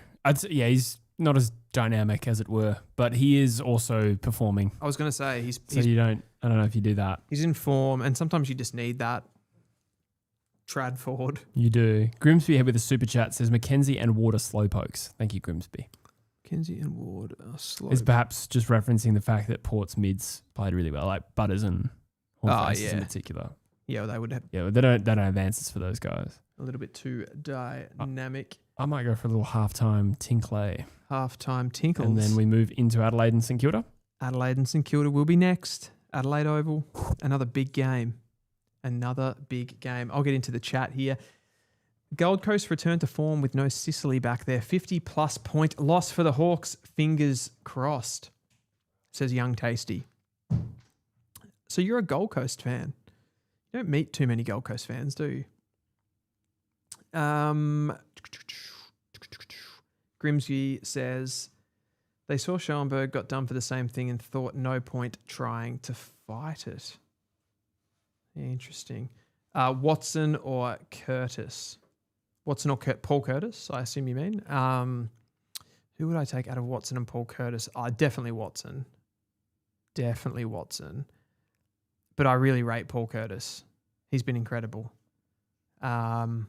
Kicking goals, runs through the midfield. But I just think what Nick Watson does, the clearance work that he does, when he can just tear through a clearance, take the ball out so cleanly, I'd want that in my team. I think if North had a picked say they went Watson and McKercher in that 2023 draft, it would have been incredible. They just didn't have the minerals to do it. Shadowlight, Watson or Truffle Shuffle? More Truffle Shuffle. Shuffle, Piglet, Shuffle. Dunning-Kruger says, Dylan, just go and stay with Dacos and shut him down properly. I will. I just mean, when I talk about that with Dacos, I'm just saying, actually, rather than just go with the team defense and just hunt the ball in the midfield, like just get somebody to be properly defense, like a proper old school tag, essentially, where one of the weaker players in your team, just go to him and just concentrate on him wholeheartedly. It surprisingly doesn't happen as much as you think it would. So the idea that you can't shut him down, I think, is a little bit misguided. Rogie says Hawks are a pre-lim final side. Midfield gets found out against the cream of the crop teams. I think it can 100%. And like it will be, it's definitely in when the finals come around. I think their midfield definitely does get more exposed when they're able to counterpunch from the back half against I suppose, weaker opposition and or just in-season kind of football. It's a little bit of a different situation, but yeah, I don't know. I guess we'll see. I think Newcomb's gone to another level though, and I think they've, like with Mackenzie and Josh Ward, Connor McDonald in there now, they've at least got a little bit more depth, which is helping them. And I think their rucks are better this year with Reeves. So they have a bit more of an advantage in there. Editing for it says, do you think Ladbroke was best on ground for the academy match? I thought Armstrong was significantly better. No, I think Ladbroke was fair. Armstrong got a lot of the ball, but watching from the stands, Armstrong didn't stand out at all, to be honest. I thought there were better players out there. Like I wouldn't have had him in my top 3, for example. Overall a good performance. But yeah, definitely Ladbroke for me. Definitely Ladbroke. Let's move on to the third close call game for Saturday. It was a day of close calls. It was. I've heard people say that. Adelaide prevailed by 1 solitary point over the St Kilda Footy Club in an emotional game. I thought the tribute to Jordan Dawson was quite beautiful at the start of the game. I think it was at the start of the game.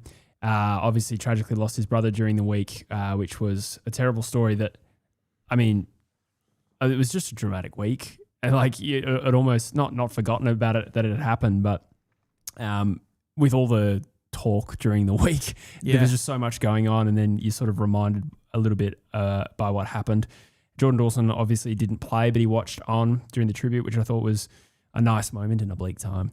But Adelaide got the job done just. Taylor Walker turned back the clock. Goal swings aplenty. It did feel like the emotion of the moment, maybe because beginning of this game, Adelaide came out of the blocks really slowly. And that has been a trend this year, though. Of just for them in general? I think so, yeah. It has, yeah. But I don't know. I feel once upon a time, these kind of moments were used by coaches and stuff like that to try to get an instant response out of teams. But I'm not sure if that's the case, that's how emotionally it sort of works. I think it could be quite tiring on players, and it's not almost, what's the word for it? I don't think it's necessarily in the best interest over a season to use it anyway like that and try and get these emotional responses like that. So I think it's kind of, I don't know. It felt like it was difficult for Adelaide to manifest that into performance in this game. It would have hit them so much harder, that moment of silence and that tribute, than say a St Kilda. But that's just natural. Yep. That being said, it is also a trend for them this year. So the Saints got up by 26 points and then down by 29 points, and the game ended up a 1-point margin. So I had a bit of a look at this with St Kilda because I had a feeling from watching them this year that they've done this a bit. They conceded in the GWS game that they won, they conceded 7 of the last 10 goals. Against Brisbane, the last 7 of the game. And in this one, they conceded 9 in a row between quarters 2 and 3. So they get pile-ons against them. Interesting. I wonder what that is. It's hard to, momentum, obviously, and you're playing at Adelaide Oval in front of a big Adelaide crowd that is emotional as well. So once the goals start to flow, you can't kind of, I guess, defensively, you can't sort of stop those moments, which becomes a big part of it. So it's a leadership and mentality thing on field for St Kilda that they mustn't have at the moment. So also it was St Kilda that struggled in Qs 2 and 3. Oh, okay. That makes more sense. That was the Saints. Yeah. Interesting.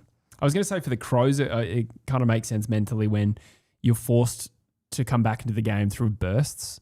Like the same thing against Fremantle off the top of my head, where they got 6 goals down, were forced to respond, score quickly, and then you can't sustain that effort. And there's going to be a drop and a swing the other way. Yeah. It's not sustainable, but they got away with it this week. And then when there's that combination of the other team gaining momentum, you're fatiguing. Yeah. That's when it really starts to hurt you. Absolutely. I was having a look at the stats here in this game, and it got my attention because obviously a big story for Adelaide coming in was Lachlan McAndrew to this season. Yep. Like him kind of going into that number 1 ruck role. Not many people would have known who this guy was coming into the 2026 season.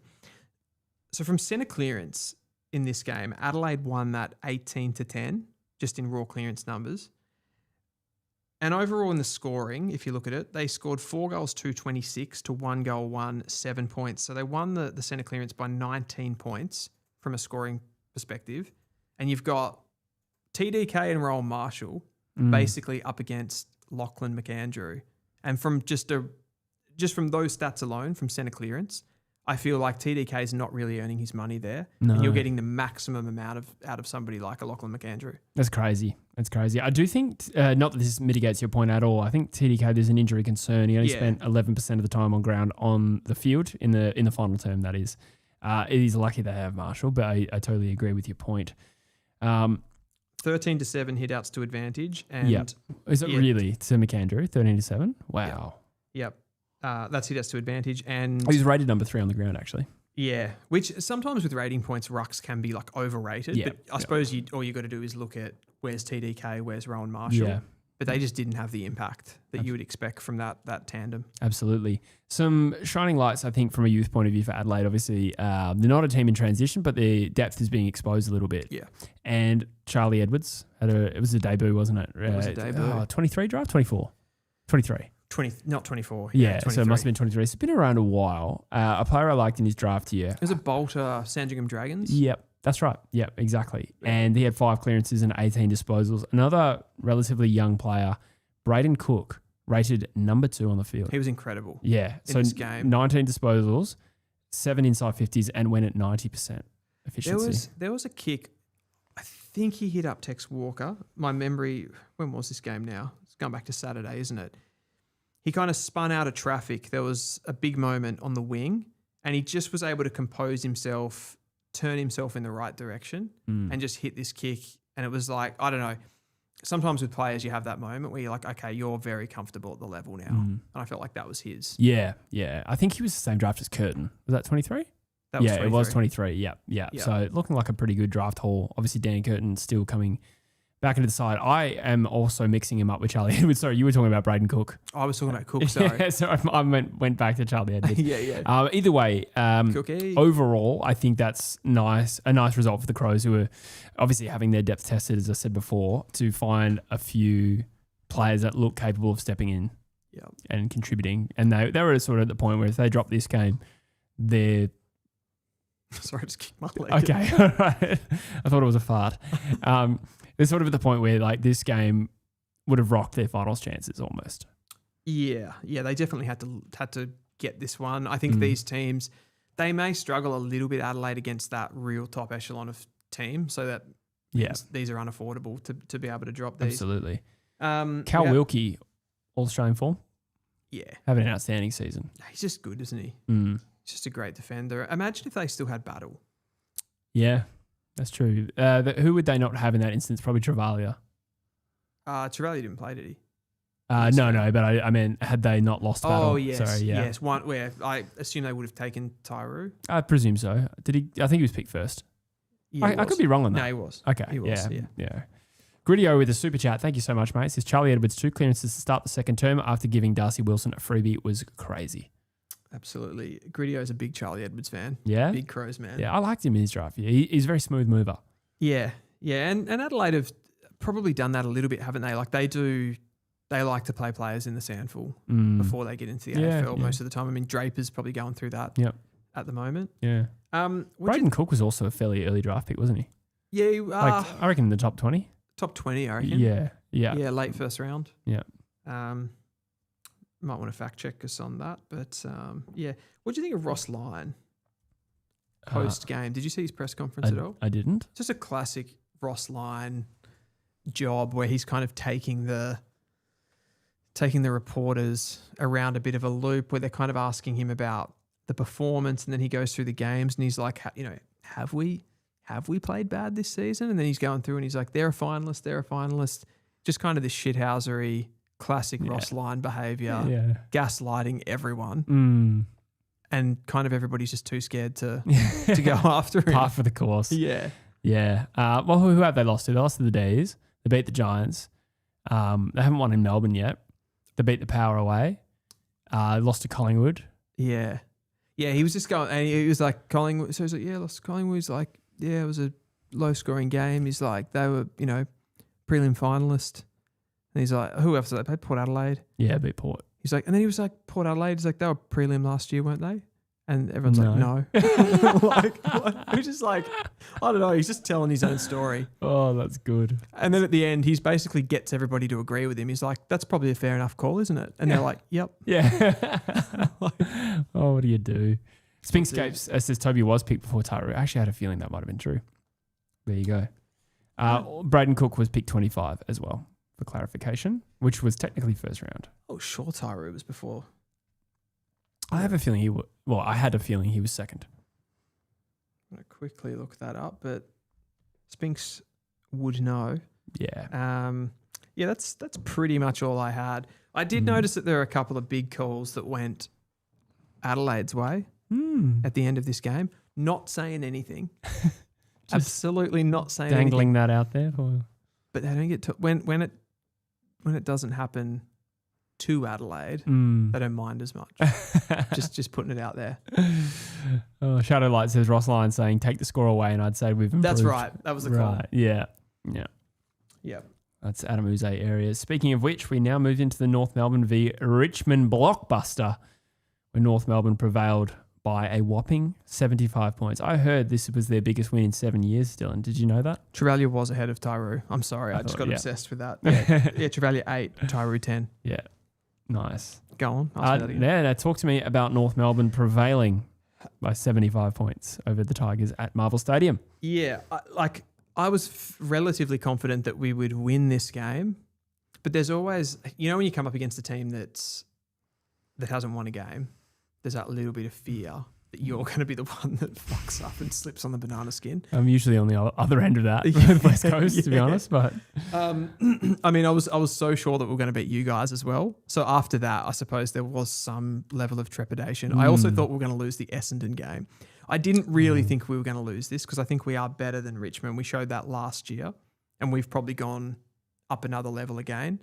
But it was a pretty mature performance, albeit I think Richmond are just completely devoid of confidence right now. Yeah. And I think their kicking at goal kind of encapsulates all of that. So what was the score in the end? 2010, 130 to 713, 55.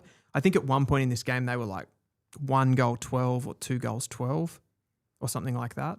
So there were 2 goals 12 at halftime. Even in moments of the game where they had some ascendancy, they weren't able to hurt us at all. 49 inside 50s for just the 7 goals.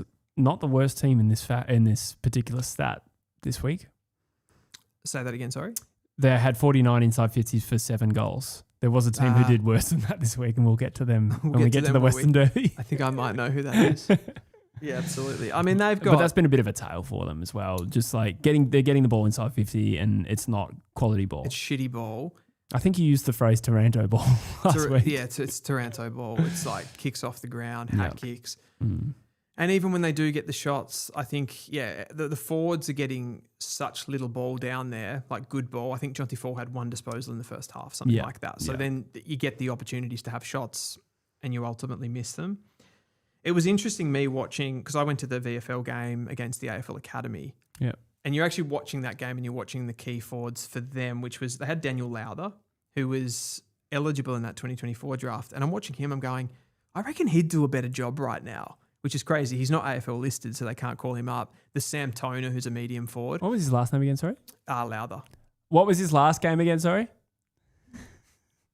Wait, I just realised, is it Louder or Lowther? Lowther. Oh, Jesse. I think the joke still landed. Yeah. I had regret. As soon as I said it, I was like, oh no. The producer laughed. Yeah. I only ever need one. I died a little inside. Please continue what you were saying. Fucking hell. I'm not saying that those guys and Sam Toner was another one that did really well. I'm not saying that they are better than these players, but they were just playing with more confidence, I suppose. So Noah Bolter went forward, Jonty Fall went back at a point in this game. Still laughing. Which I think is probably what they're going to have to persist with going forward.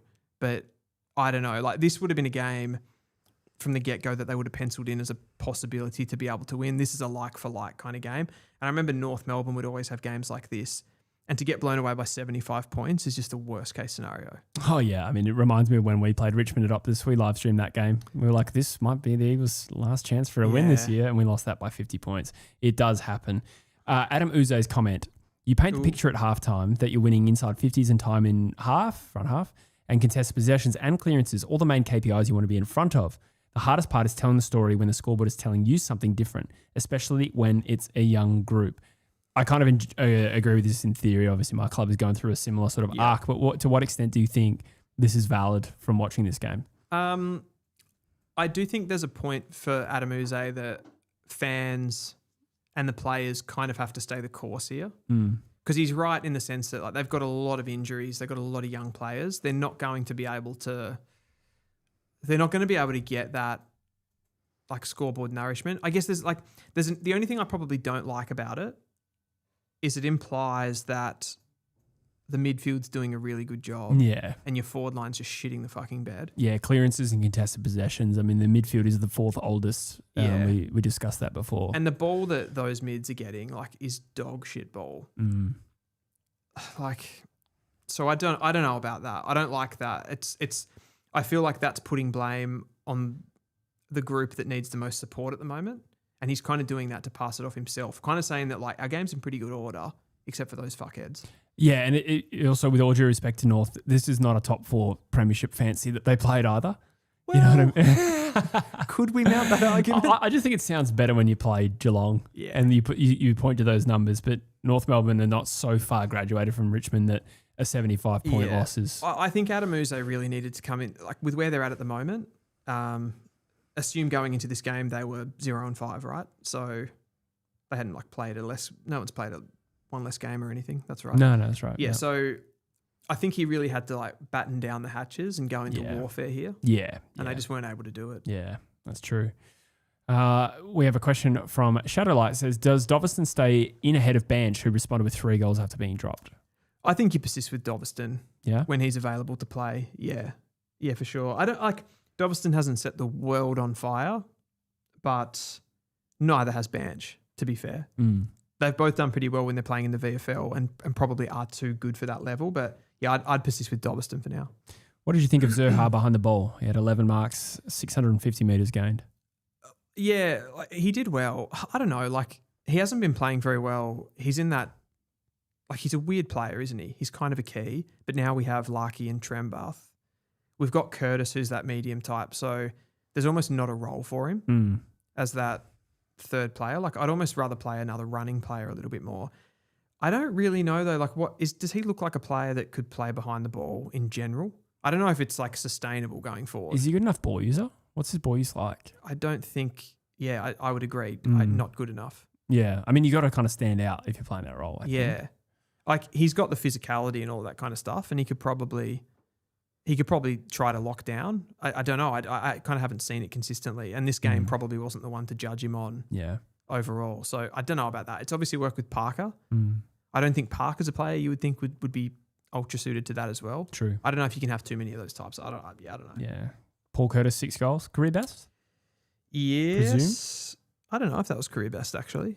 Well, he wouldn't have kicked more than that, but whether he's kicked 6 before, I'm not sure. Yeah, I'm not sure. I mean, he's just a great player. And I think there is an element, like when you look at someone like a Zerha, they're kind of both playing, in a way, they would have been expected that they were both going to play that same role, and Curtis is kind of one out in a way. Yeah. So I actually don't know what overall this means for Zerha, but as a forward, he's struggling. Yeah.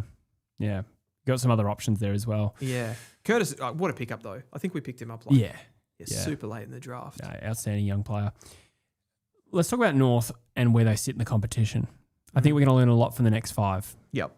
You got GWS away. You've got the Cats at GMHBA, which is not a happy hunting ground for North Melbourne. You have the Swans at Marvel.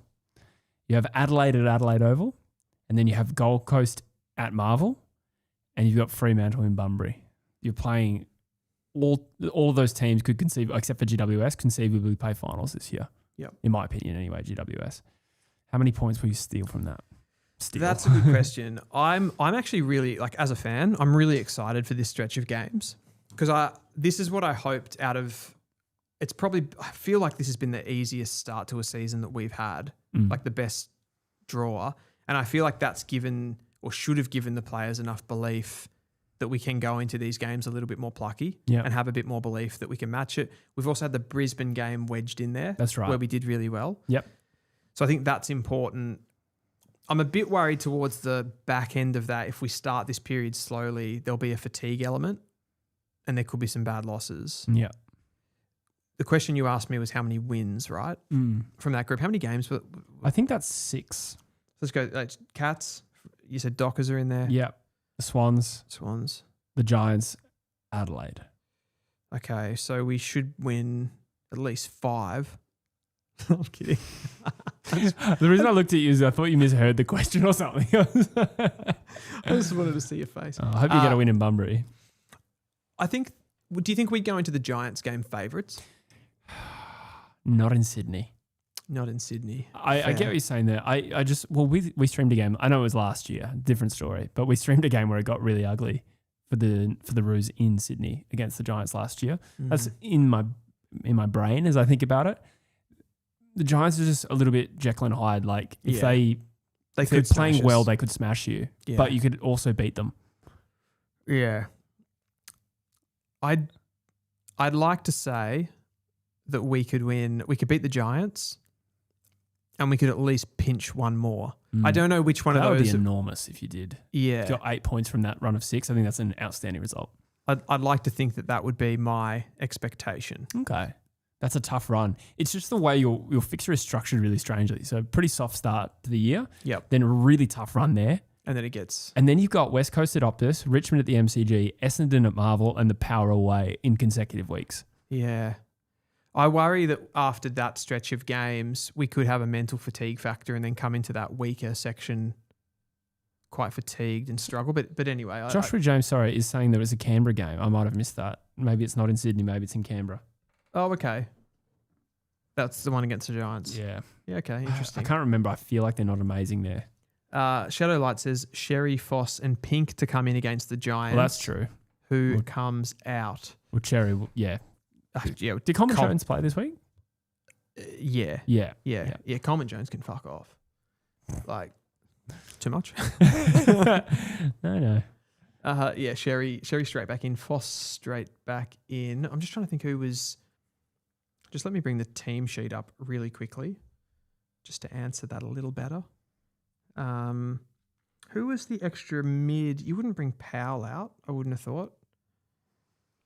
Oh, dear. I'm drowning.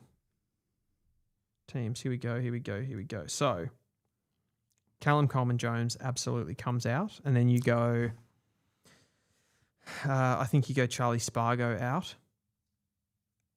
Bubble. Pink, does Pink get back in? Core, Logue, Comben. I don't know. Probably not. I don't know. I think you just leave it. Birdman with the super chat also says that 2021 draft will haunt Richmond for years. That seems harsh. 2021. So you got Gibcus and Sonzi, you got Banks, you got Brown, and you've got Judson Clark, I want to say was the 5th one. Yeah. So... Yeah, I suppose so. It's not great. No. They're not all write-offs, but it's not an amazing haul for 5 picks in the top 30. Yeah, totally. I'm the only thing is, so Gibcus is the only one where like there's a pick where you go, shit, you could have picked somebody else way better, right? Like, Naz was there. You could have picked Naz. So that really, really hurts. But I mean, even looking at someone like a Frio's draft in that, I think they picked Erasmus Amos and Amos. Johnson. Were they all ahead of Naz? No. Two of them were. Two of them were, sorry, yeah. Yeah. I mean, that hurts. But I don't think there's anybody else that went after Gibcus that was like significant. No, there's a string of busts. Yeah. Because like Hobbs is in there too, isn't he? Hobbs, Sin, Chesser. Like I'm taking Gibcus Van over Rooyen those. a little bit later, Sheldrick. Yeah. I don't think Gibcus is the real problem with that draft. But I'm not sure about Judson Clark, Tyler Sonzi. Do they have long-term futures? Not sure. I thought Banks and Brown are all right, though. Yeah. Well, Brown's struggling. Okay. Banks has been pretty good. He had a good year last year, particularly. Yeah. But yeah, like unless essentially with that draft, it's a ridiculously strong draft right in that top end. Yeah. But if you didn't have a pick, there wasn't really much you could do. No. No. No. That's true. Absolutely not. We'll move on to Melbourne v Brisbane. This is one of the games of the year. Once again, Melbourne involved in a classic at the MCG. They love this ground this year. Dominated stoppage 45-22. I think that was the scores from stoppage. But they lost the clearances by 5 in this game. And they love the G. They've beaten Carlton. They've beaten both Queensland sides. They've beaten St Kilda. And I think haven't lost there this year. What did you make of this game? They're a hard read, aren't they, the Ds? Particularly coming off that Essendon game. I think this is just what they're gonna be consistently inconsistent, aren't they? They've got the stars at the top end of that team. They've got the fun and exciting players. I think they're going to struggle a bit when they travel, but when they take teams to the G, they're going to be dangerous. Have they won away from home yet? I don't think so. I don't. I think they played at Optus. Yeah, they were comfortably beaten by the Dockers. Yep. And Gather Round. Yeah. It is amazing though. Like I think to look at the story of Melbourne, it's amazing how much freedom this club is playing with. When 12 months ago they were in the absolute shit. Mm-hmm. Again. But like, wouldn't a team like, I don't want to bring this back to Carlton every time, but wouldn't a team like Carlton be looking at that and going, gee, that looks relaxing and more chilled, just having a new, I don't know, kind of a new culture over the club. Yeah. Absolutely. Stephen King's done an outrageously good job, I think, to be honest. I think we've talked a lot about Voss and it seems to be a matter of time.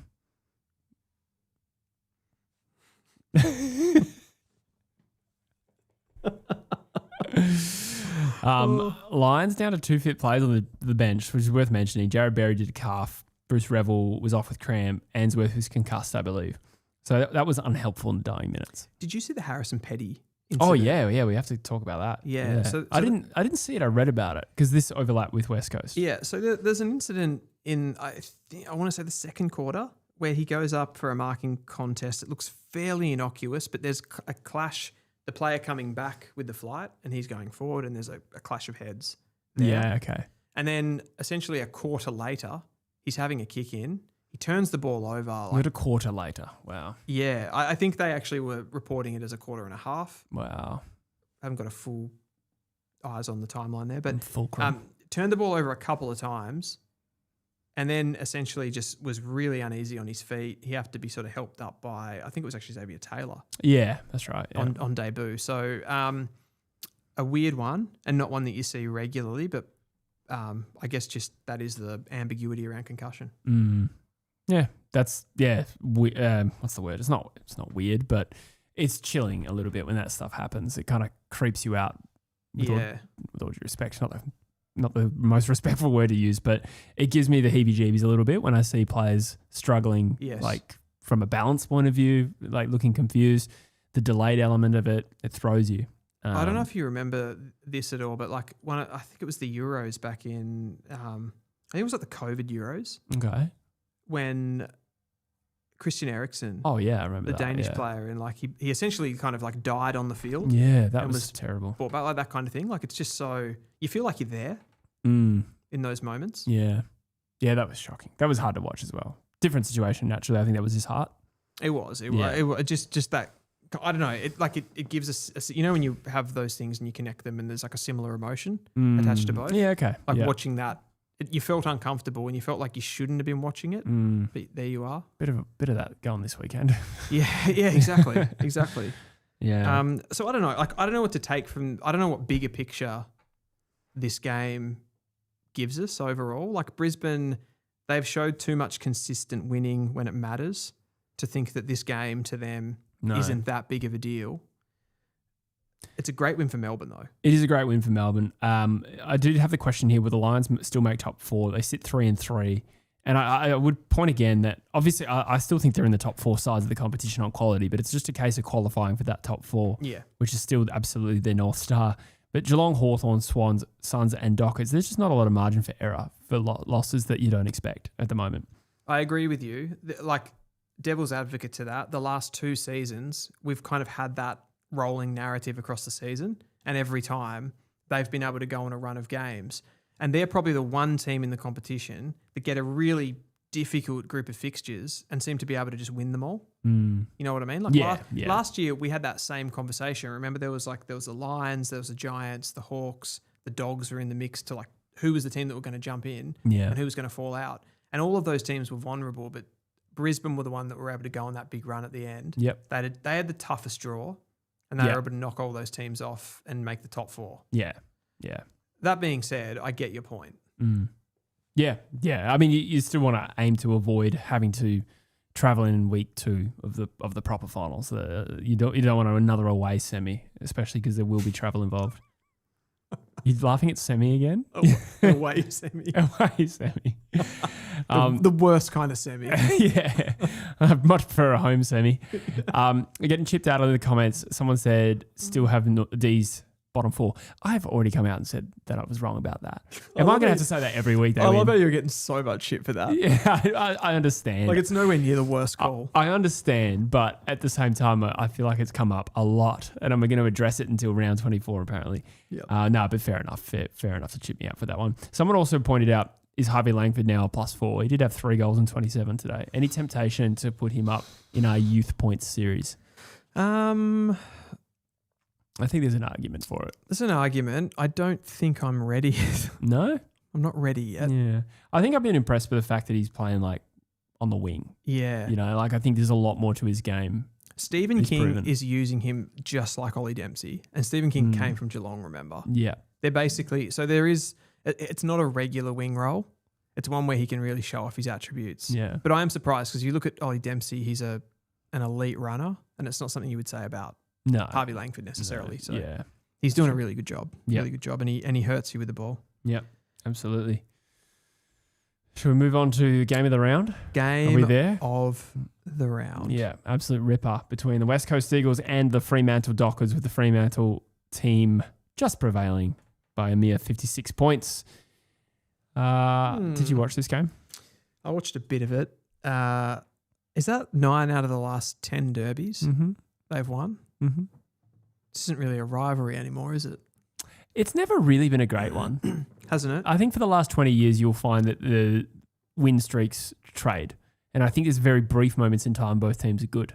Is this the worst one that you like? Is this the worst part of it right now, though? You know what? During our 2006 era, we lost most derbies. It was a weird period of time. I would have thought we'd be close. 9 out of 10 must be close for Fremantle, yeah.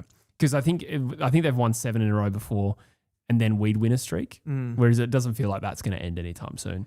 Talk to me about what is going on in your games at the moment, because you played some pretty good stuff really early in the season. I feel like you're starting to slip into these bigger losses. Games getting a bit out of hand. I know that this didn't get fully out of hand like the Sydney game, but teams are starting to score pretty heavily against you. What's going on to cause that? I think it's as simple as the quality of the opposition, because our biggest losses have been Geelong, Gold Coast and Fremantle, teams you'd probably put in the top 5 at the moment. And I think that's the correlation between them all, to be honest. I think there were some things West Coast did well. I think that Freo are the number 1 contested ball side, if I'm not mistaken, or top 2. I think they're number 1. Yeah, West Coast actually edged them in this stat. Obviously, it didn't matter in terms of winning the game, but that's something a younger team of West Coast could take from that. But where Fremantle dominated was their scores from defensive half. So they're ranked 2 in the competition from this, only behind Sydney. And 9 of their 14 goals came from the defensive half. 13 of their 14 goals were from turnover. Only 1 goal from stoppage in this game. So that was one little feather in the cap of West Coast, if you like, from stoppage. They were good. I think clearances were even all day, although they were ahead all day and then got nudged at the end. Yep. But other than that, Fremantle, as soon as they got a bit of space, Jordan Clark, I think, won the medal. I didn't watch long enough. The KO stream switched, so I never actually saw. He had a medal around his neck. Yeah. Whether he stole probably the right one. Yeah. I think there was talk that it was a misread. I thought it might have been Amos, to be honest. Amos kicked 5 goals, 4. And he had a lot of easy ball coming to him, like Fremantle, the way they moved the ball. It was end-to-end stuff and it was coming easy at him. So maybe there's an argument Jordan Clark drove the win a bit more. But I always find this curious because the commentary were talking about this. I think Schofield said during the game that it was in the last quarter and he's like, if Amiss had have kicked that last goal, he would, I'd have him in front for the medal. Yeah, right. And I always think that that's curious when that gets done. It's like you just had to fill the stat sheet up a little bit more because the game was already over. Yeah, exactly. He kind of did the damage before that, but anyway. Yeah. He missed a few in the first quarter where you'd say the game was probably on for a quarter and a half, and Amos probably kicked all his goals once junk time had started, which was quite early in this game. So I'm not sure. But Jordan Clark was worthy of the medal. Sure. If there was one solitary individual to give credit to, Ruben Jimby was unbelievable. So Tracy, one of the best forwards in the competition, limited to just the 10 touches and a goal and only 3 marks. Obviously, with I think Sandy Brock on Jai Amos and a lot of quality inside 50s. Jai Amos got off the chain, but Ruben Jimby was probably the Eagles' best on ground. I actually, a lot of the time, because I was doing something else while I was watching this game, and a lot of the times I'd look at the broadcast and Sandy Brock, I'd just, when you just tune in kind of briefly to moments and you go, what's happening? And it would always, I'd look and I'd see Sandy Brock standing there on the mark. Constantly. Yeah, true. Yeah. No, he had a tough day. I don't think he is a good enough defender at this current point in time. He's a bit of an oversized flanker, a little bit of a buzzlinger vibe. I think he'll come out this week. The Eagles need to rectify Edwards that. Back soon? He's actually not too far away. I thought he might just fade into the abyss, unfortunately. But it sounds like he might be like a month away. They're not giving a clear That's good. ETA on that. But the Eagles need to address their key backstock. So Rhett Bazzo will come in this week. Pointed out that Richmond were very inefficient with their inside 50s. West Coast was the only worst team. 51 inside 50s. Won the inside 50 count, but just kicked 5 goals. And with 2 goals, 8 at halftime, I think. Just bad entries? Bit of that. Forced a lot of forward 50 stoppages, but product of the ball being kicked to a contest a lot. It's hard to score from those as well. Yeah. What do you think about Jai Amiss? You should call him Amos, don't you? It's Amos. I think it's Amos, yeah. Amos, okay. Yeah. I keep saying Amiss. Yeah. He's leading their goal kicking. Yeah, it's strange because Josh Tracy is having a great year. Yeah. But I think it's more his impact sort of around the ground and in the air. Yep. But Jai Amos, he's a sharpshooter, not a really high level key forward. He's a bit of an oversized third tall. Yeah, I was going to say, like he's a bit undersized. Yeah, well, he's 195, but he just plays like that lead up kind of third tall, if that makes sense. And he's had the kicking. It's always been known about him that he's a good kick for goal. And I don't know if that actually, I was about to say he kicked well in this game. He did kick 5 goals for. Yeah, okay. So he missed a few early. But he is there to produce goals. And that's exactly what he did in this derby. Is there any reason that I kept reading after this game that Elijah Hewitt is being considered a bust by West Coast supporters? That's not my words. Yeah, that's Twitter. I would stay off Twitter. That is fickle. I think people have short memories of what he did last year. Yeah, He broke some games open last year. He's clearly one of the Eagles' best talents, but he's coming off back-to-back soft tissue injuries in the preseason and been asked to play deep forward. He didn't have a good game, and you could conceivably drop him. I'm not against dropping him in for a Malachi, even for his own confidence to spend time in the waffle, but not alarm bells for me at this point. 2 quiet games. Okay. What do the Eagles have to do to avoid the wooden spoon? They have to beat Richmond in a couple of weeks. That will probably decide it, as silly as that sounds. You play twice though, yeah? We do. Yeah, but I think if West Coast were to beat Richmond, I'm not sure if they will, but if they did in a fortnight's time, if they're 3 wins up on Richmond by then, I think it's relatively safe. Yeah, I'd agree with that. Yeah. I think Richmond will ultimately win. I don't think they're quite bad enough to not win a game. No. We've fallen into that trap before, especially after last year where it was discussed and then West Coast only won 1. So I've been burned by even entering that speculation. No, they'll win games and they have a return fixture against us at the G. And as you pointed out with them, the confidence is a huge factor right now. They could beat West Coast easily. Yeah, they need to regroup. Yeah. Just get back to the drawing board, but feels a long way back for them at the moment. So, Jesse, after 6 rounds of football, who can win the flag? Did anybody drop off for you this week? Oh, the Bulldogs would be the one. Yeah. I'd say. I don't know if anyone else was in that conversation that is no longer in it, but the Bulldogs I don't know if I'd say they can't win the flag. I'm not sure if I'm there yet, but clearly took a few strides back. Not just the big loss, obviously the injuries to key players, Liberatore, career in doubt. Fingers crossed everything's okay for him. Sam Darcy obviously out for the year. On top of that, a couple of troubling performances. Yeah, 2 big losses. Hawthorn beat him by 40 points. Yeah. Plus, you've got Lob, shorter term injury. Yeah. And O'Donnell. Yeah, structurally, yeah. They're going to have to rely on Jed Buslinger coming in. I think they have I forget who that's. Oh, they play Sydney this week. Yep. And then I think that goes into Fremantle, so it's a bad time to be playing those teams. But yeah. I'm not sure if they've dropped out for me, but they'd probably be the furthest one back. I think they're the furthest back. So I'd have Sydney, Hawthorn, Freo, Gold Coast, Geelong, Brisbane, and Adelaide ahead of them. Okay. See, I would have them ahead of Adelaide. I don't think Adelaide can win the flag. Okay. So for me, switch those two. I probably don't think Adelaide can win the flag, but they're still ahead of the Dogs, 7 and 8. Interesting. I think there's a clear top 6. Sydney, Hawthorn, Freo, Gold Coast, Geelong, Brisbane. Yeah, it's starting to emerge. Yes. So perhaps the Bulldogs and Adelaide do battle in a wildcard game. Yeah. Based on your prediction anyway. Yes. So there's a top 4 within that top 6. Who are the 2 teams from that top 6 group, if you agree with that you think are most likely to miss the top 4? I think Sydney is safe. We could almost bank them. Yeah. No, that's going too early probably, but yeah, we've seen them falter before. The Gold Coast probably. It's just a trust factor there, not a talent point of view. Yeah, I'd have them as the 6th seed. It's just reliability. And then who was the other one? Right now, if you were going on form, you'd say Brisbane.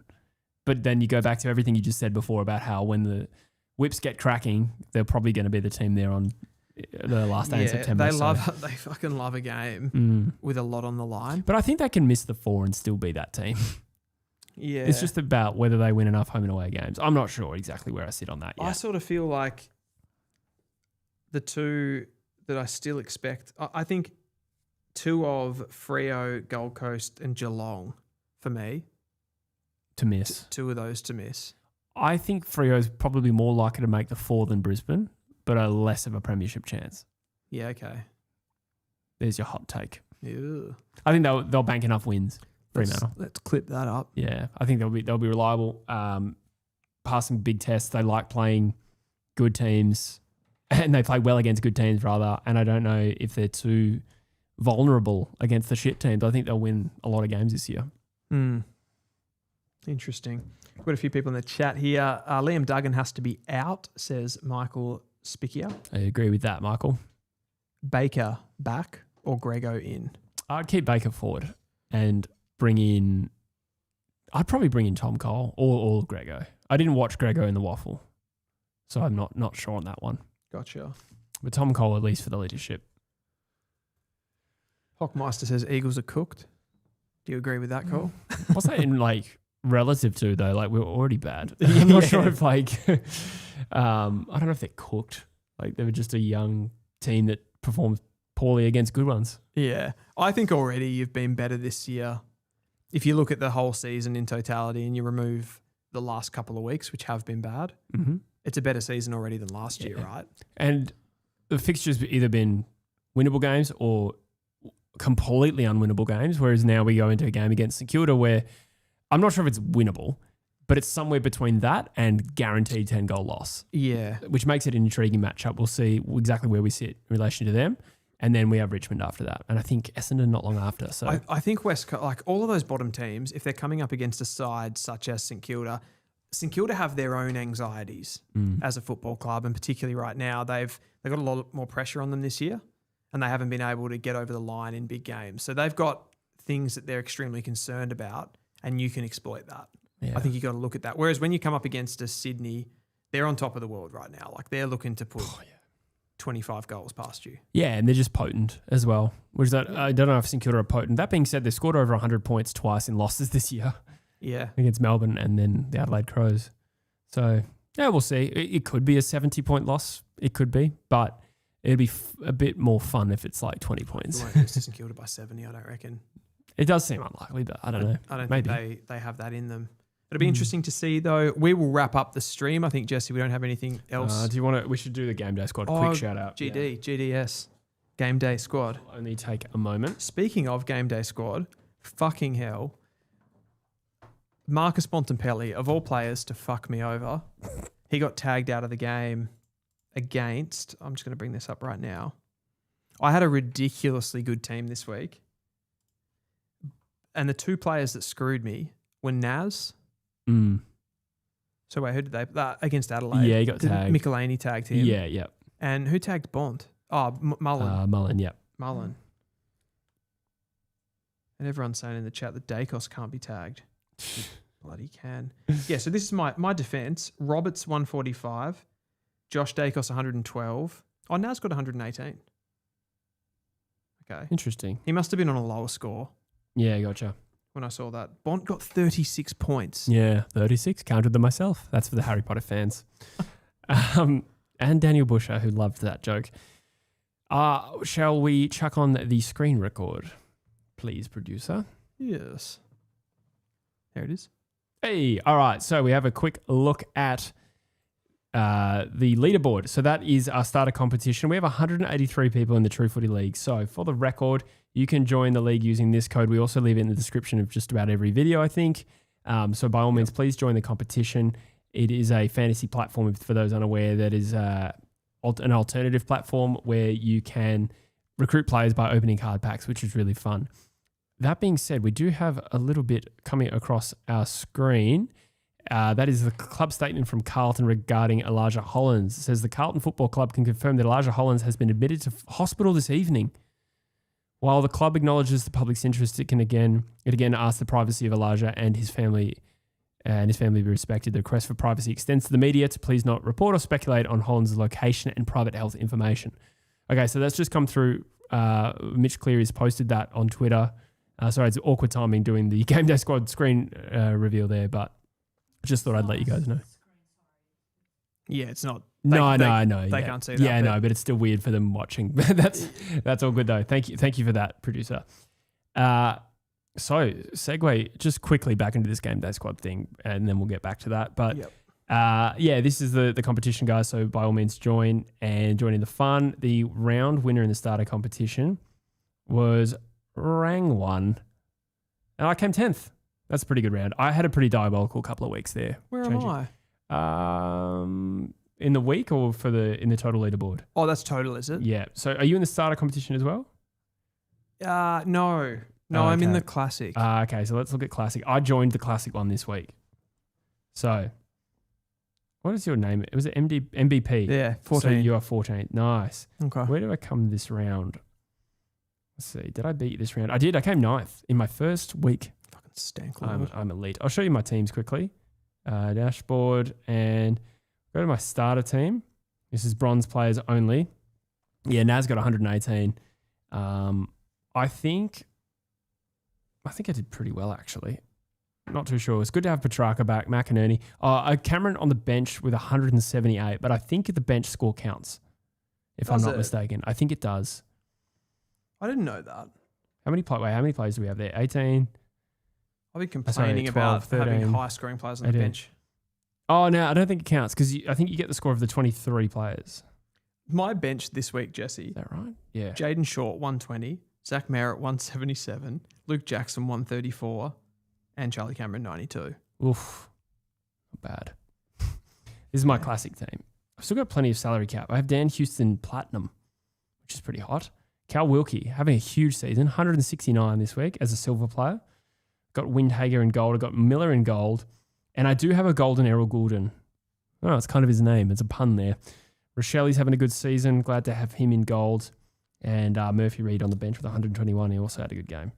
So, nice. As I said, guys, that is the True Footy competition. So you can search it by True Footy. I believe you can just search it. Otherwise, you've got the invitation code there to join, and it will be in the description of every video as well. I will quickly take this off. We do have a super chat as well. We do. We better read that out. That's from Tubby Josh, 73526. Thank you very much, mate, for the super chat. Richmond injury report just dropped, and I'm ready to forfeit the season. Lynch is back, but Sam Banks is out for 6 weeks.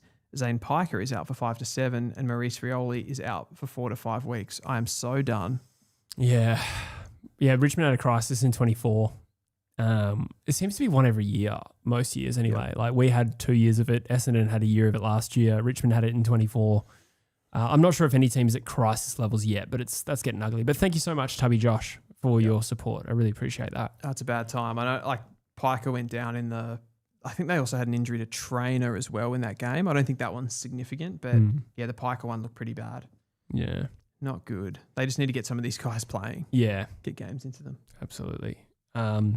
Yeah, and just on the Elijah Hollands thing, the statement just came out from Mitch Cleary, so he's been admitted to hospital. So we'll probably leave it there because they advised us not to speculate, and not that we were tempted to anyway, but I really hope everything's okay. Yeah, 100%. Just a sad situation, really, and unfortunate that it's got to this situation. We will be back, guys, on Saturday on Sideline. It is Saturday, isn't it? Anzac Day? Yep. We'll That's be back then to live stream the Hawthorn versus Gold Coast Suns game. That one will be audio only via the Sideline platform, so we'll get that out to you guys, and we'll see you then. Thank you, guys. See ya on Saturday. Oh, you'll hear us. Yep. You won't see us. That's right. I'll be naked. Can't wait. Yeah. Are we still live?